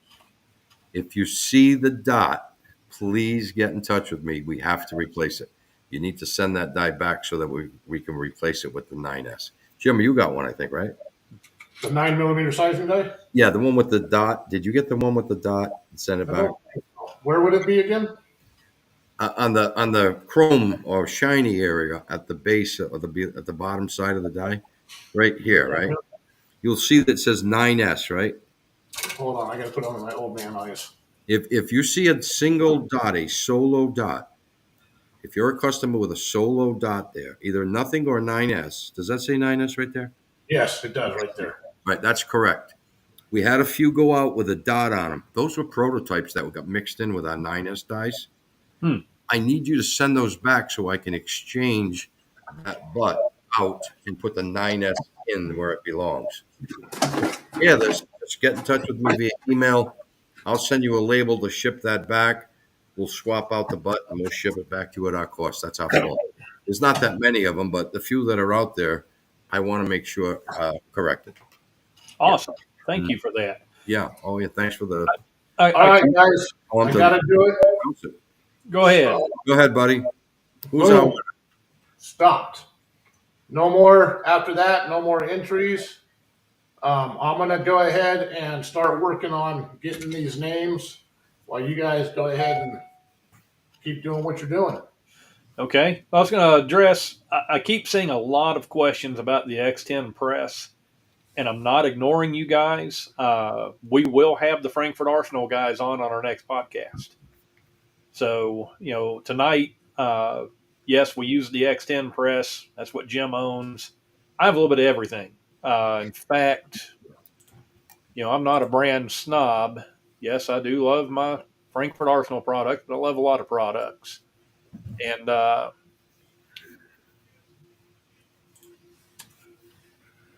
actually, let me get the right camera. I mean, you look around my place, I have all colors. So, but like I say, we're going to do another podcast. We'll have the guys from Frankfurt Arsenal on here, and they'll be able to answer all the questions that you could ask on the X10 press and other Frankfurt Arsenal products. So I wanted to let you know we're not ignoring you with those. It's just that's not tonight's topic is all. So I hope that helps with you guys on that. So here's another one for you, Wayne. This is not a question, it's another praise. Okay. Talking about how accessible you are to your customers. Right, here's another praise. Sean Miranda, he's not lying. Wayne reached out to me on Thanksgiving Day. Great guy. I remember that call, Sean. Yeah. Happy to do it. Okay, so here's another question for you. Big Paul, any plans for a 500 mag die set? I haven't found one yet that doesn't mark the projectile. No, not that I don't want to. I don't have time for a low volume die. That's truth. I'm sticking with all the calipers that are most popular and building on that success. Now down the road, maybe another year or two, we'll have more machines and maybe we'll start offering some of those unique rounds for sizing and so on. But for now, no. Unfortunately not, no. Sorry. It's all right. That was an honest answer. So let's see. Here's a lot more of the giveaway guys typing in. Well, here's another praise to the channel, which we appreciate. Sherlock 1895, as a novice reloader, I've learned so much this evening. Kudos. So Happy to hear that. absolutely. I mean, this is what we're about. We hope and pray that you guys keep coming back to our podcasts. We plan to build this as big as possible, get the best people we can possibly find on here. Again, we're all in this journey together, like Jim's reloading journey. I love the angle he took as far as his YouTube channel. That's what got me interested in watching him, and now look where we're at. Yeah, all right, yeah. Yeah. Listen, I know you guys, and I know myself personally. I'm always happy to help a new guy. In fact, I will say this: a number of times I see people do a post on, particularly Facebook, and they'll ask questions or they'll look for help. And I'll usually, if I have a minute, I'll private message that person and say, okay, tell me what you're working with and what you're doing and what problem you have. And they do. And I'll give them an explanation. I'll type it. If they understand it, fine. If not, I'll offer them my phone number and just say, hey, look, give me a call. I'll be glad to help you out. And I do that as often as I can. And whether they have my dies or not, I'm always there willing to help somebody. And I think that's one of the great things about our industry. I've owned and own many businesses, okay? And I will tell you this. 99 and 0.8% of this industry is just full of the nicest people you could ever ask for in any industry. You know, that 80-20 rule, it does not exist in our industry. We're close to 100%. The people are wonderful. They really, really are. I would have to agree. Absolutely wonderful. And it just makes getting up in the morning so much nicer, knowing that if you have to do something to correct what you might have done wrong or forgot to do or whatever, they kind of look back and say, wait, no problem at all, man. I'll get it tomorrow or I'll get it the next day. Perfect. Just fantastic people. Absolutely. Yeah, we're lucky. We really are lucky to be in this business. So we did have a question. Do I need to be online to win? So, Jim, I take it that what we can do if they're not online, but we choose them as the winner, what they will have to do is check back. I guess we can post the winners after the live is over. Well, and I'm going to say they should be. I really want to announce the winner while we're live for the press. Well, yeah, we'll announce it, but they want to know if they need to be live to win. I'm sorry. Hopefully they're subscribed. Yeah. All they needed to do was type X10 here, right? No. Yeah. The question is, they're wanting to know when we do the drawing, which we'll do live. Yeah, we're going to do it live. They've already signed off, but they got chosen. Oh, they're in. No, they're in. Yeah. We can post the name of the winner in the comment sections on all of the sites. Absolutely. So they can figure it out and then contact us from there, so we can get their information, address, and by all means, whatnot to send it to. Mm-hmm. Does that sound good, Jim? Yeah, no, that sounds perfect. I'm in agreement with that, sure. So, yeah, it was a good one to cover. Wayne, here's another question for you. Mm-hmm. Ken Brown, can I order a custom Mighty Armory rifle die that is not currently offered? Ken, I would love to say yes. However, we don't use a straight-up oil lathe, and we don't use roughers and reamers. So for us to make a die for you, the setup time alone on a CNC machine would cost you about $1,000. Then we turn the machine on and we start the machine. With the program, another $800. Runtime, you're probably looking at another $400. It's a $3,000 die. We cannot do it for you. My suggestion is go to a really good gunsmith that has a lathe, knows how to use it, and can order you, or you can buy the rougher and the reamer that he might need to run it. Just make sure he runs it with oil. You should be fine. Okay. Post another praise. Chuck Wolverton, nowhere else can you go and have those in the industry meet and talk with you at the average guy level. This is what makes us buy your products. Well, I was new once too, and I asked a lot of questions. So I fully understand where you're coming from, and I respect it. And I appreciate the fact that you're not afraid to ask it. And I've had some fantastic conversations with new loaders because they were so willing to ask. And I don't go out of my way to make them feel special or anything like that. I just talk to them like I talk to you, and they're in a comfort zone. So they ask more questions. And I'm happy to answer them. I really am. So, Chuck, anytime, man, just give me a buzz. Okay. Yep. So this one says, hi, thank all three of you for this exciting and informative show. Really amazing. I stayed awake just for this. It's 2:30 p.m. here. Many greetings from Switzerland.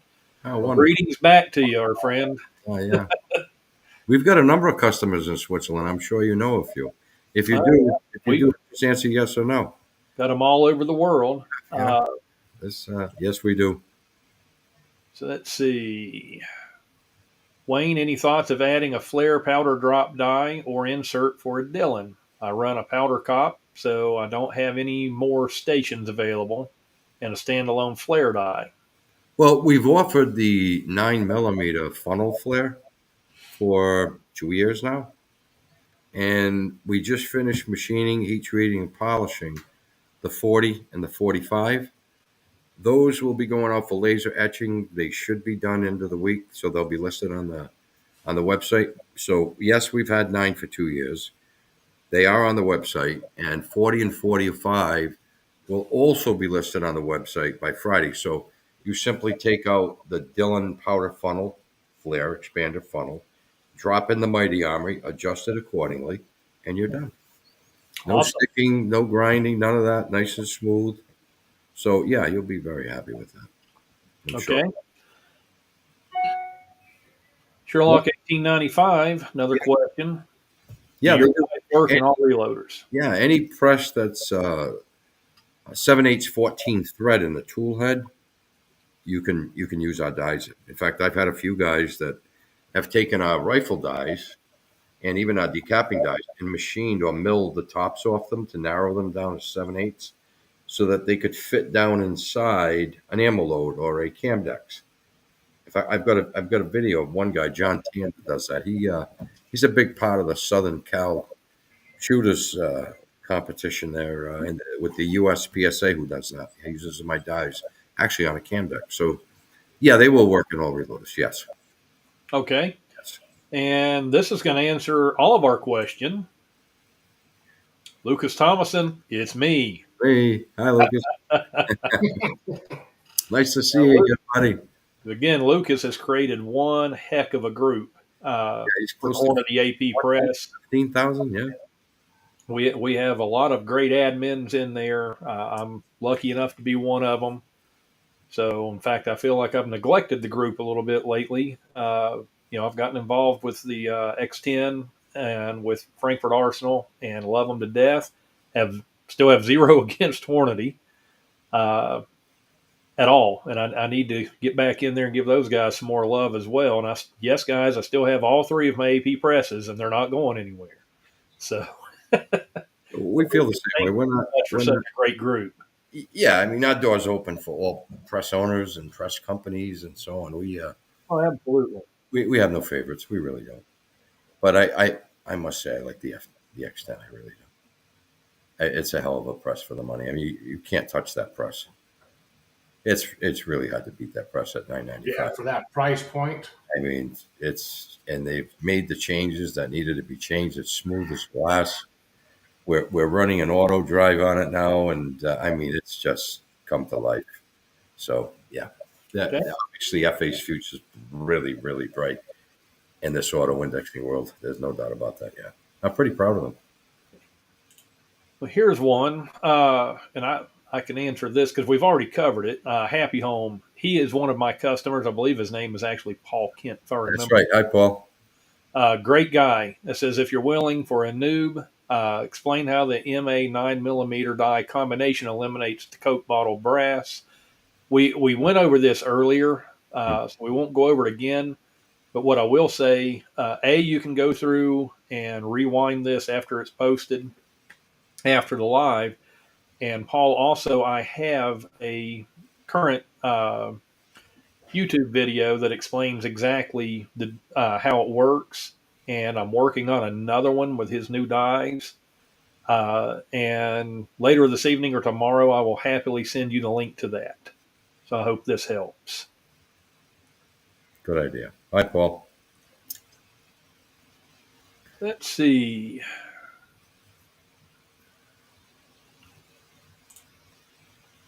All right. Steve, Mighty Armory trim die is the only trim die I've found that works with the Hornady AP due to the extended threads. Great product, thanks. Well, I'm glad to hear that. Yeah, we do add a little thread to them, and we move the vacuum windows up just that little bit so that they're more centered with the cutter itself that comes down from the router tool, so that they'll vacuum out easier. So that's something we did from day one, knowing that there was always a lot of buildup of filings after trimming in that die. So we did add a little bit of thread. In terms of sizing, you can actually size with that die, trim, and then load. You do not have to resize again. You do not need the expander to come back through it. We're at 242 on the outside neck diameter with very tight radiuses. So after trimming, case is pulled out of the die is pulled off the case, however you want to phrase it. And you've got exactly what you need to load, and you're probably 3 to 4 thousandths under spec. So as far as head spacing, you're good to go. Just load it. Maybe tumble it first just to clean the neck edge a bit there. All right. Move on to another question. Hi all, Wayne. Can I polish the plug of my 9mm with felt and red Dremel polish, medium, without ruining the specs? Well, let me say this to you. Unless you took a diamond file to the bore of that die or any of our sizing dies, you can't hurt it. It would take a diamond cutter to hurt that die. Okay, so you can do it any way you want. Me, I tell customers to cut a strip of Scotch-Brite, gray or burgundy, wrap it over a 223 bore brush, put it in your drill, slide it into the die board, spin it medium for about 15, 20 seconds, and that aluminum oxide coating on that Scotch-Brite will just clean and polish the inside of that die board completely. Put some high pressure air to it, wipe it out with a bore mop, put some lube in there, and you're good to go. That's the quickest and easiest way to get a nice high shine clean on the bore of our dies. Okay. So this one is kind of my question too, Wayne. 9mm expander die too short in X10. It is too short to use the nut. I will say that I've never had mine move. Mine I can screw all the way down until it's tight, and I still have all the adjustment that I need. Okay, I'm glad you brought it. But are you going to come out with another die body that's a little bit longer to replace that? Already did. Awesome. Yeah, here it is. Let me show you. The seating die barrel, or excuse me, bushing. Let me make sure I'm here. Okay, bushing is the same bushing we would use for the flare. Okay. So say this is your flare shaft here. This way. Okay. Flare shaft, seating die shaft. The only difference is the end, right? Okay, so what we did is we added almost a 1/2 inch of length to this bushing. So you can turn it down further into the tool head and use the lock nut on it here. So it'll lock down into place. Let me put that on for you. Good question. Yeah. All right, guys, real quick. I've screenshot, I videoed the whole chat from the time we started with it. The X and the time at the bottom, got to put the wife to work. She's going through, and anybody that typed in X10, X-10, she's writing down the names. And guys, I'll be right back. Sorry, this is working this way. That program is supposed to work, but we will have all the names here when she gets through with it. And we'll Jimmy, I'm going to let you carry this. I'm going to step away for a second too, okay? Oh, wait, I'm all alone? I'm going to leave you all alone, brother. You're the Viking, man. You can handle it. Let's go. All right. All right. What do we got here? I really enjoying this. Wish I could say more on this one. This one's like out of my ballpark, guys. But I love what I'm learning today. This has been great. I love your guys' being here with us. I mean, it's been almost 2 hours, and I'm not old man bladder issues. I ran out earlier to take a leak. This has been great. I really appreciate you guys joining us here. This has been amazing. I appreciate everybody that's subscribed. I mean, I think I've gone up 100 users, 100 subscribers just tonight. Awesome. That's amazing. I got to try to catch up to what Randall. Oh, you may have passed me. I got a ways to go. I like the bald guy, man. Yeah, something about that shine off the forehead and everything. I'm going to have to do some trimming. Yes. Thanks, Ben Harmon. Thank you. Texas, welcome. I'm in Las Vegas, in case anybody wondered. Probably nobody gives a crap, but I said it anyways. Where are you at again, Randall? I'm in North Carolina. North Carolina. Yes, sir. Right on. Sorry for the problem with the X10 giveaway, but we will make it right. We will make it fair. My wife's going through getting me every name that did it. And we will. The promo code for the MA again was 20. I'll put it in real quick. 20% off. All caps. Why is it doing? Oh, that's right. You notice how when I was chatting, it was putting it for both of us? You got to pick who it's. Now it'll go. Hey, Wisconsin, bench addict.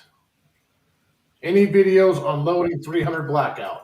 Not for me yet. I'm not that far into. I'm just starting rifle reloading, and I'm doing 223 on a single press. Randall might have some information on that. Repeat that again. I'm sorry. I was reading comments. Any videos coming or any videos on loading 300 blackout? I do not have any, but I can solve that. We'll come up with something. He's got a lot more knowledge and a lot more dies. I mean, just that you guys saw his scan around his reloading area down there. That's not even half of it. Kind of makes me feel inferior. No, you'll get there. Awesome. You'll get there many broke paychecks later. Awesome setup. Yeah. No, I'm just in 11 months, I've gained a whole ton of stuff. So I'm enjoying every second of it. I wish I'd done this years ago. So I've really enjoyed it. Here's Gene. I don't know if I want to pronounce that one either. Greatly appreciate Wayne's open and honest approach and willingness to be here. Thanks to Jim and Randall for putting this together. The time behind the scenes is unreal. We really have had a lot of sleepless nights in the last couple of weeks trying to do this, and we still have a couple learning curves. But hopefully everybody likes the very first one we put out, mistakes and all. This was definitely out of our ballpark for setting this all up, getting the software. We went through 2 different softwares. Yeah. Right on this and then learning it, but it's definitely worth it, man. I wanted to. It's worth it just to see all these people on here, man. It's great. Yeah. This is why we did it. So we wanted to try to give you guys as finished a product and as professional looking as we could right off the bat, and it's only going to go uphill from here. So yeah, stick around and love us for our mistakes. You noticed our videos. We leave mistakes in them, man. We're real, just like you guys. You know, we don't do super polished videos, and we don't do infomercials. So we try to do it on a level that everybody can be on the same level, whether you're a newbie or experienced or in between, and that's how we hope to keep it. Completely, absolutely. I agree.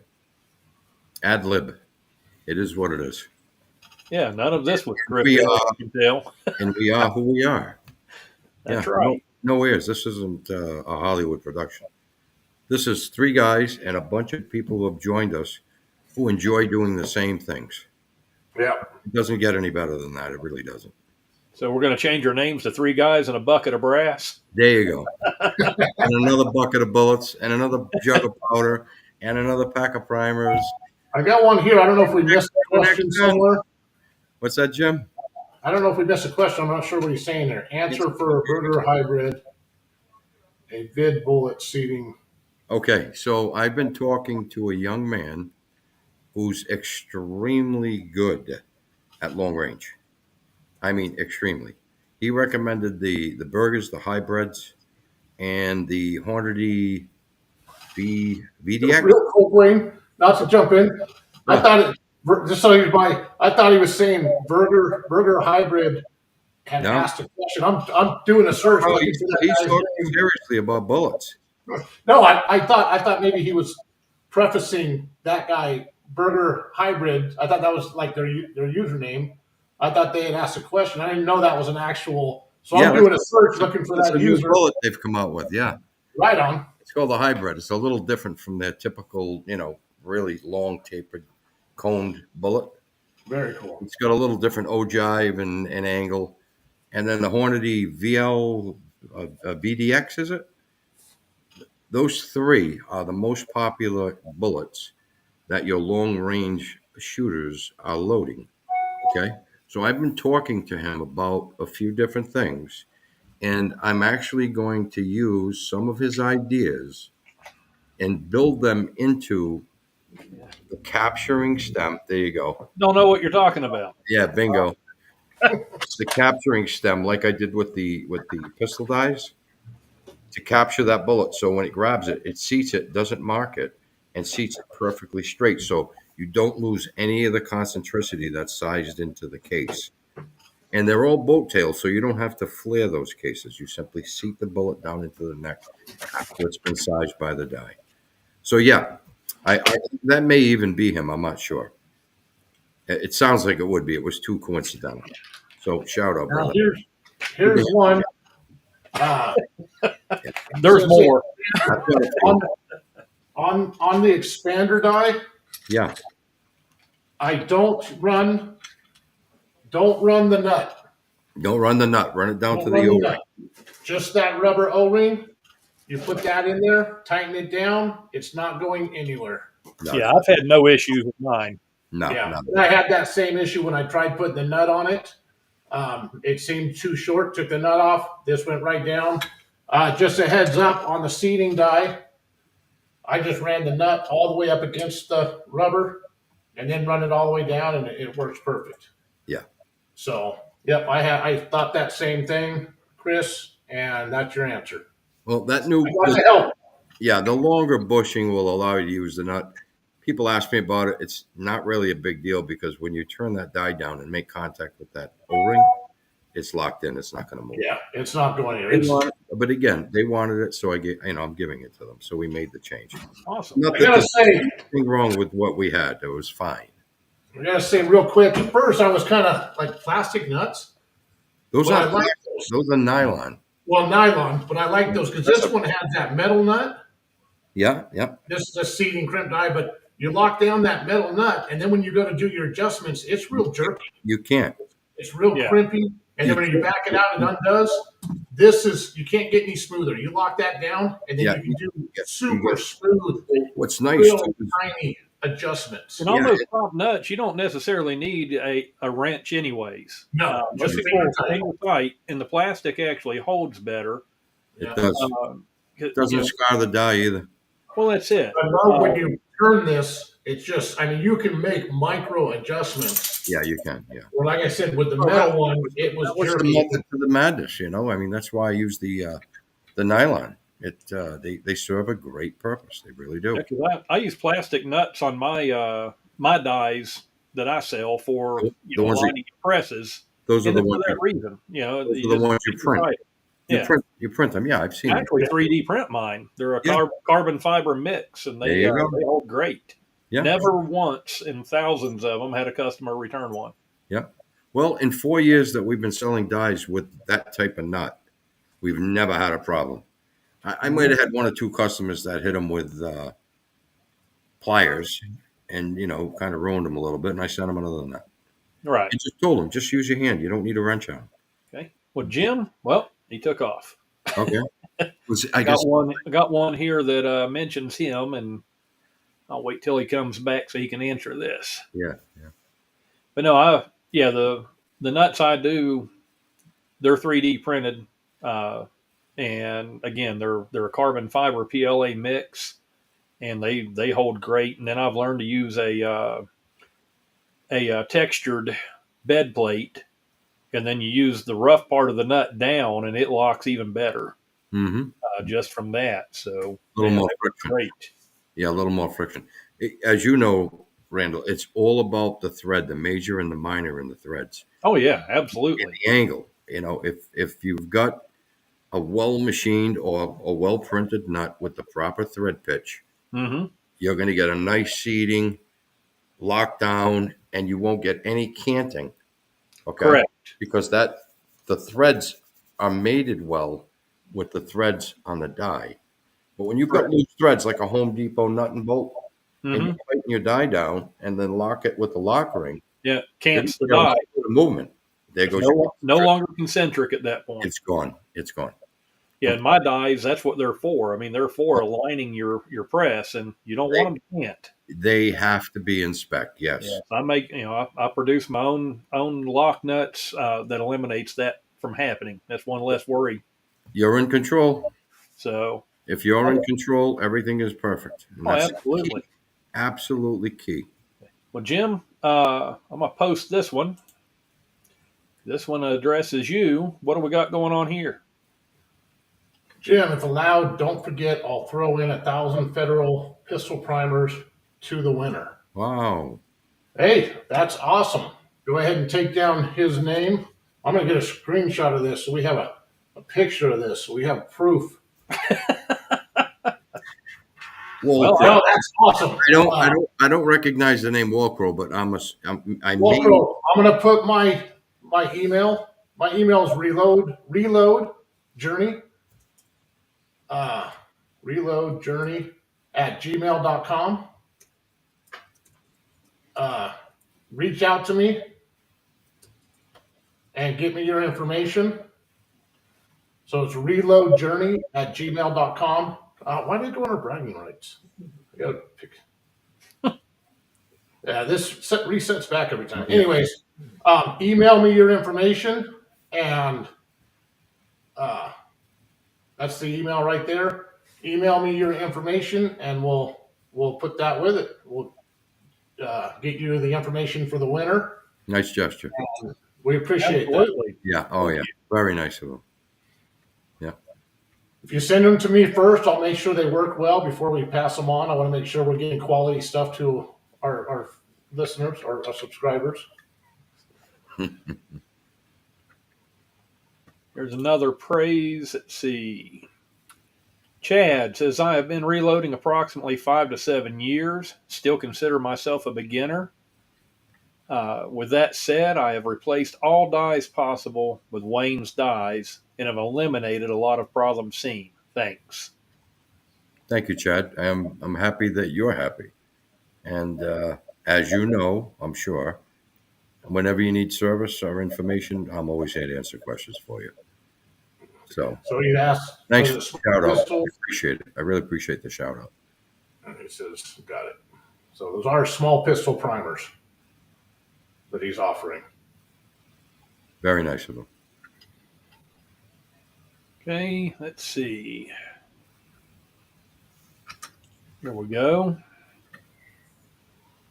Ivan says, hi, Wayne. Ivan from Texas here. I've been using your dies and decappers for many years now. He has. Love every one of them. Thanks for the great products and support over the years. Hi, Ivan. How you doing, brother? Make sure you say hello to Q for me. Yeah, Ivan's was one of our first customers, and he's been with us ever since. A gentleman. I got to tell you, I'm impressed at how many of your customers that you remember just by name. I know. I love my customers, but I don't have quite that gift. I wish I did. I really do. I really do remember the majority of my customers. If they call me or text me, that's it. I know them for life. That's just how my mind works. I really appreciate them. So, especially the phone call. If I talk to you, that's it. I know you forever. Right. Oh yeah. I try to remember as many of my customers as I can, but I do have a little bit of short-term memory problem that's not being old. Thanks, Jim, for saying I was reloading with Jesus in one of these. But I was in a pretty bad accident in 2003, and I've had that little issue since. But I wish I had your gift for remembering all my customers the way you do. Well, you will. trouble It's reminding like anything else, brother. You just give it time and it comes around. Right? Just a correction real quick, guys. He's saying they're going to be large Large frame printers. pistols. Yeah. Pistol printers. So, All right. Awesome. Thank you so much for that, by the way. Yeah. Seriously. All right. Well, guys, are we about to wrap this up, I guess? Let's pick one. we'll have the list here in a minute. I want to announce the winner before we get out of here. Well, for starters, let's thank your wonderful wife, because behind every great man is an even more wonderful wife, including Amen. my own. Amen. She jumped right on this. It's not an easy. I videoed it. She got to go through and write them, but she was more than It's happy. not easy for us. It's easy for our wives. I'm gonna, Randall, I'll second that because I've been with my wife for 46 years, 41, Oh, wow. Awesome. 41, 42 married. And Wow. I won't trade her in, not for anything in the world. My life got better when I realized one thing. The man is the head of the house and the woman is the neck that turns the head. My life got so much easier after that. My wife got great when I picked the right one. Debbie and I never push one another in any direction. Oh, that's awesome. We just don't, it's a phenomenal relationship. And I love her family as much as I love her. Awesome. I mean, they're just great people. I got lucky. Well, Jim, so which one of our lucky people did your wife figure out there? Give me a minute. Let me go see where we're at. All right. Okay. Tell your wife sorry. Flying from the future. We're trying. Yeah, please forgive us, guys. We're having a few technical difficulties, but hopefully Yeah. pretty well the first one. Those Vikings with those big swords and shields are usually pretty quick, but Yeah. I guess Jim's a little tired tonight, I don't know why. We were just up until wee hours of the night last night trying to put all this together at the last minute. I don't think either one of us got much sleep. Yeah, you guys did a great job. You really Worth every bit of it. Yeah. I know how hard you worked on it. Well, we And this program's been phenomenal. The format's fantastic. Resolution. appreciate that. Yeah. And all of you watching, please chime in, email us, contact us on our YouTube channels. Tell us what you want to see and talk about, because this channel, it's not about us. We're the hosts. It's about you guys. We're going to try to put on the best guests that we can get for you, like Wayne. Wayne has been phenomenal at answering questions and just, great access to him tonight. And we can't thank him enough. And we hope to continue that trend. So let us know what you're thinking, guys. Give me about another 5 minutes. Okay. Well, I want to make sure we get everybody on there. She's got a little bit left. Yeah, got a really long list. What I think we're going to do is we're going to number them all, 1 through whatever it is, and then somehow we'll come up with some way to pick the number. Well, that's how we do it in the Facebook groups. We number them all. And guys, by the way, speaking of the Facebook groups, we got behind on the giveaways for Wayne's new dies, XM series dies. Had a few issues with timing on production. We wound up having 2 different giveaways. We're going to give away in both of them, so nobody is missed. I'll be doing that tomorrow evening, let's say around 7 p.m. Eastern time-ish. And we'll announce those as well. So we'll be giving away 2 sets of them. And we appreciate everybody's patience on that. Yeah, very true. But worth the wait. Oh, I agree. Yeah, I made some engineering changes and really perfected the die. And that's all I wanted to tell Will. Oh, absolutely. I wanted him to know. So let's see.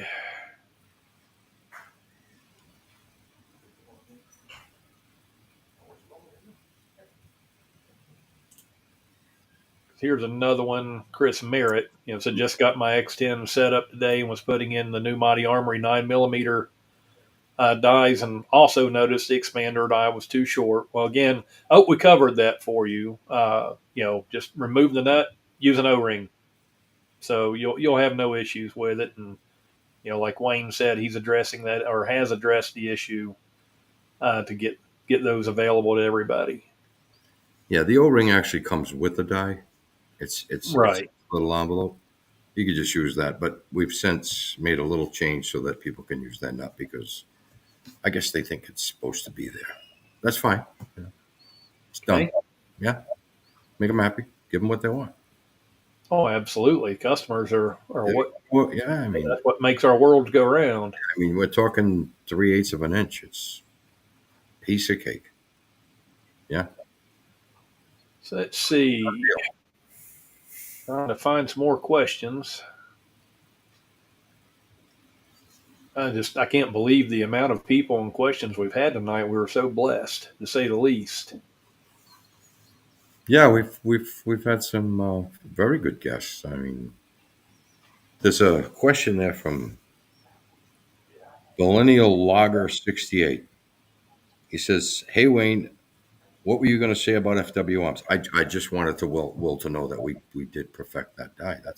Yeah, That's all it was. trying not to get into manufacturer. Well, I mean, Will had mentioned something, and then he Yeah, mentioned. no, I understand. I just wanted him to know we really did perfect the die. That's all. No problem. Yeah. Let's see. I talked to people at Reading and Hornady and Summit, and I mean, Will's no different. He's in the business. I'll talk to him anytime. Yeah, there's room for everybody. Sure, there is. Yeah. Peace be with you. Let's see.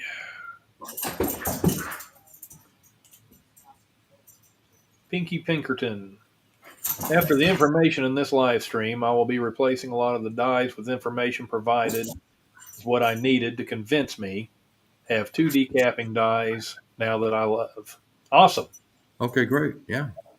So you'll take the next step to change your loading dies. You'll move on or up from the decapping dies and start making Sammy spec ammo that'll take you to the next level. There's no doubt about that.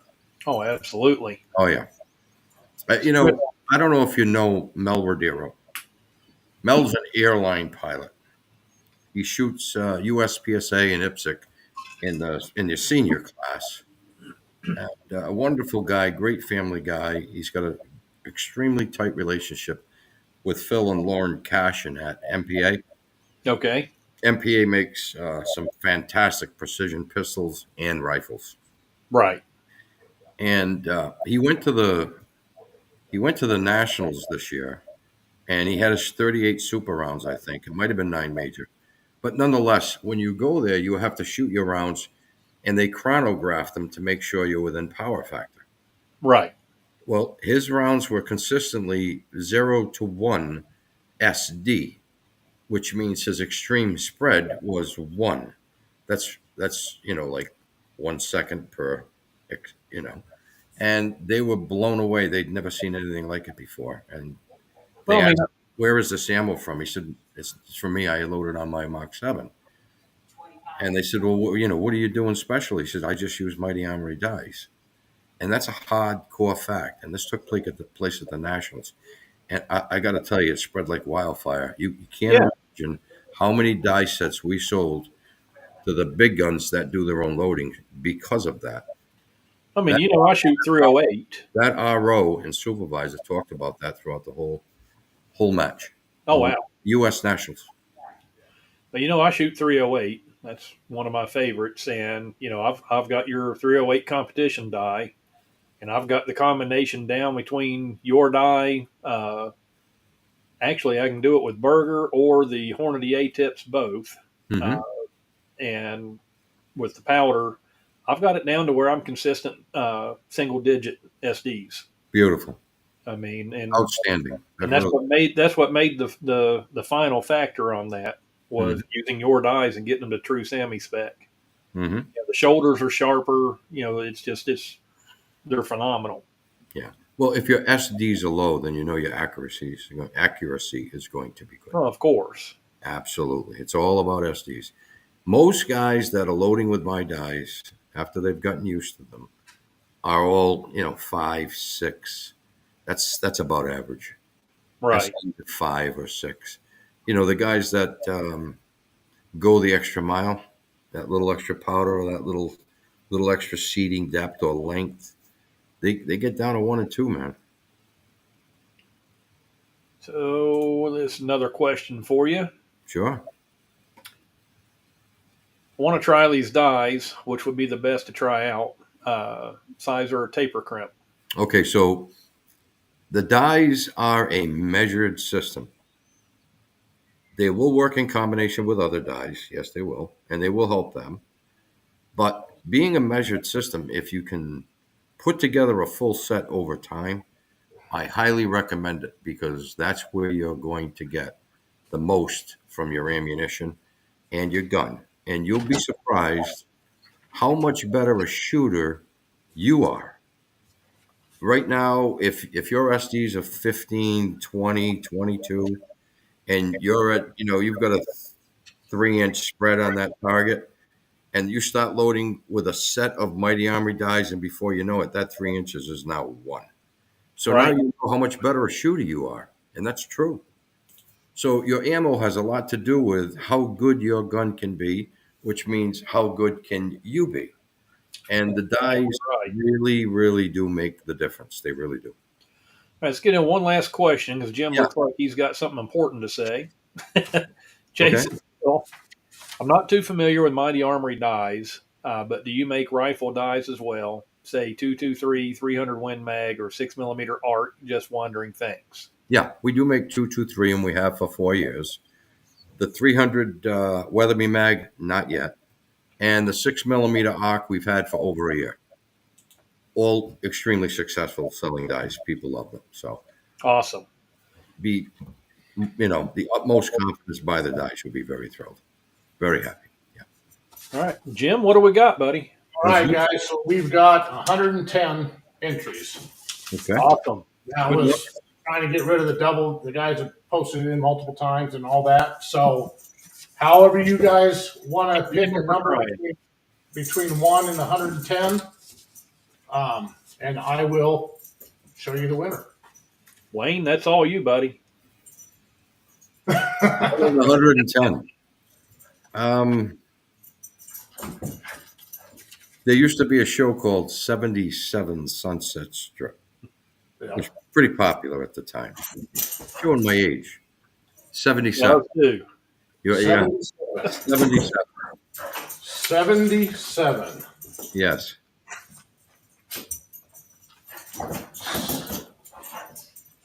Flying fish. Flying fish. Flying fish. Yeah, post that up there, and we'll make sure that if he's not on, that we get it posted in all the groups and on our YouTube. Hold channel. on. Is he there? Well, Flying fish or flying flying? fish. Okay. I'm just putting up one of his. So that is the winner right there. I'll go ahead and post that in here. Awesome. Flying fish. Flying Congratulations. fish. Yeah. You're Is going that to a- get great is that a- press with great dies. Is that a sword or a blue marlin? What kind of fish are we talking about here? Hey, he's with us. He said, "Holy crap!" Oh, hell yeah. Me, yeah. Look, He does exist. yes, he's for real. Flying fish, you are the man. Yeah, you're in like Flint, flying fish. Here we go. Congratulations, I've been waiting buddy. to do this all night. Yeah. Holy fish! Yeah. Yeah, that's cool. I like that. Yeah, he'll Oh, I definitely should've done need. this. We'll definitely get in Should've contact. done that before. Ooh, I like it. Drum roll. Yeah, a little late on that, but hey. Flying fish, you got my email. Or you can do it to Mighty Armory, but you can email me on that or email right directly to Mighty Armory. Talk to you What later. email Greg. should they use? What's that? I just mentioned one of my team guys said hello. I just said hello. Sorry. Okay. Uh, Is that all right if they just email it to you? Yeah, fine. I'm going to get with Jared at Frankfurt Arsenal, and have him drop ship the press, and we'll get the die sent out at the same time. Awesome. Great. And I'll get with whoever it was said they're going to send you the primers. I can't remember now. My brain is. Was it Good thing I took a picture of Wall it. Crow? Wall Crow. That was it. Yeah, Wall Crow. There you go You with that are memory amazing. again, Wayne. What's that, You brother? are amazing with those There you go with names. that memory again. There it goes, man. Yeah, it works for me. Hey, And listen, it looks like you're getting I some fun. really enjoyed my stay with you guys. It was a lot of fun. Oh, we loved having you. Yeah. I know that some of my friends in the industries are probably going to want to sit and talk with you guys at some point. So, We would love to have them. yeah, well, I'll make some contacts for you. They'll get in touch, and I'm sure you guys can put something together for that. Yeah, For yourselves and for all our friends out there that love to do what we love to do. Oh, absolutely. Yeah, Again, I keep saying it. That's what it's all about. we're all in it Our together. vision behind this, and we want to be a household name to all the reloaders. There you go. Yeah, and be one big community and family. Yes, we do. Yeah, That's what we're after. No egos, guys. It's just Absolutely. don't leave the egos at home. you We're got all it. here to learn and enjoy and be a community. Exactly. Yeah. Well, thank you very much, Wayne. Thanks, Jimmy. Randall. Good job, brother. Did a good Thank job. you. For everybody that showed Thank up you. here, this has been amazing. Would never guess 2.5 hours. No, I would have never dreamed, nor the amount of people that has come on for our one. We were hopeful to get 30 people. I tell you what, it didn't feel like 2.5 to me. No, It was not so at all. Well, the last 5 minutes kind of stretched out really long. I mean, I didn't mind at all. I didn't realize 2.5 hours went by. I enjoyed every minute. I really did. Yeah, Absolutely. Shout out to all my customers. I appreciate all the thank yous and the praise. And as they know, I'm always here for them. So that nothing will change that. Yeah. And thank you guys for having me. I really appreciate it. Yeah. Well, everybody, I hope that you all have a blessed evening. Thank you for following this podcast live. Again, it'll be posted on our YouTube channel. Oh, Facebook.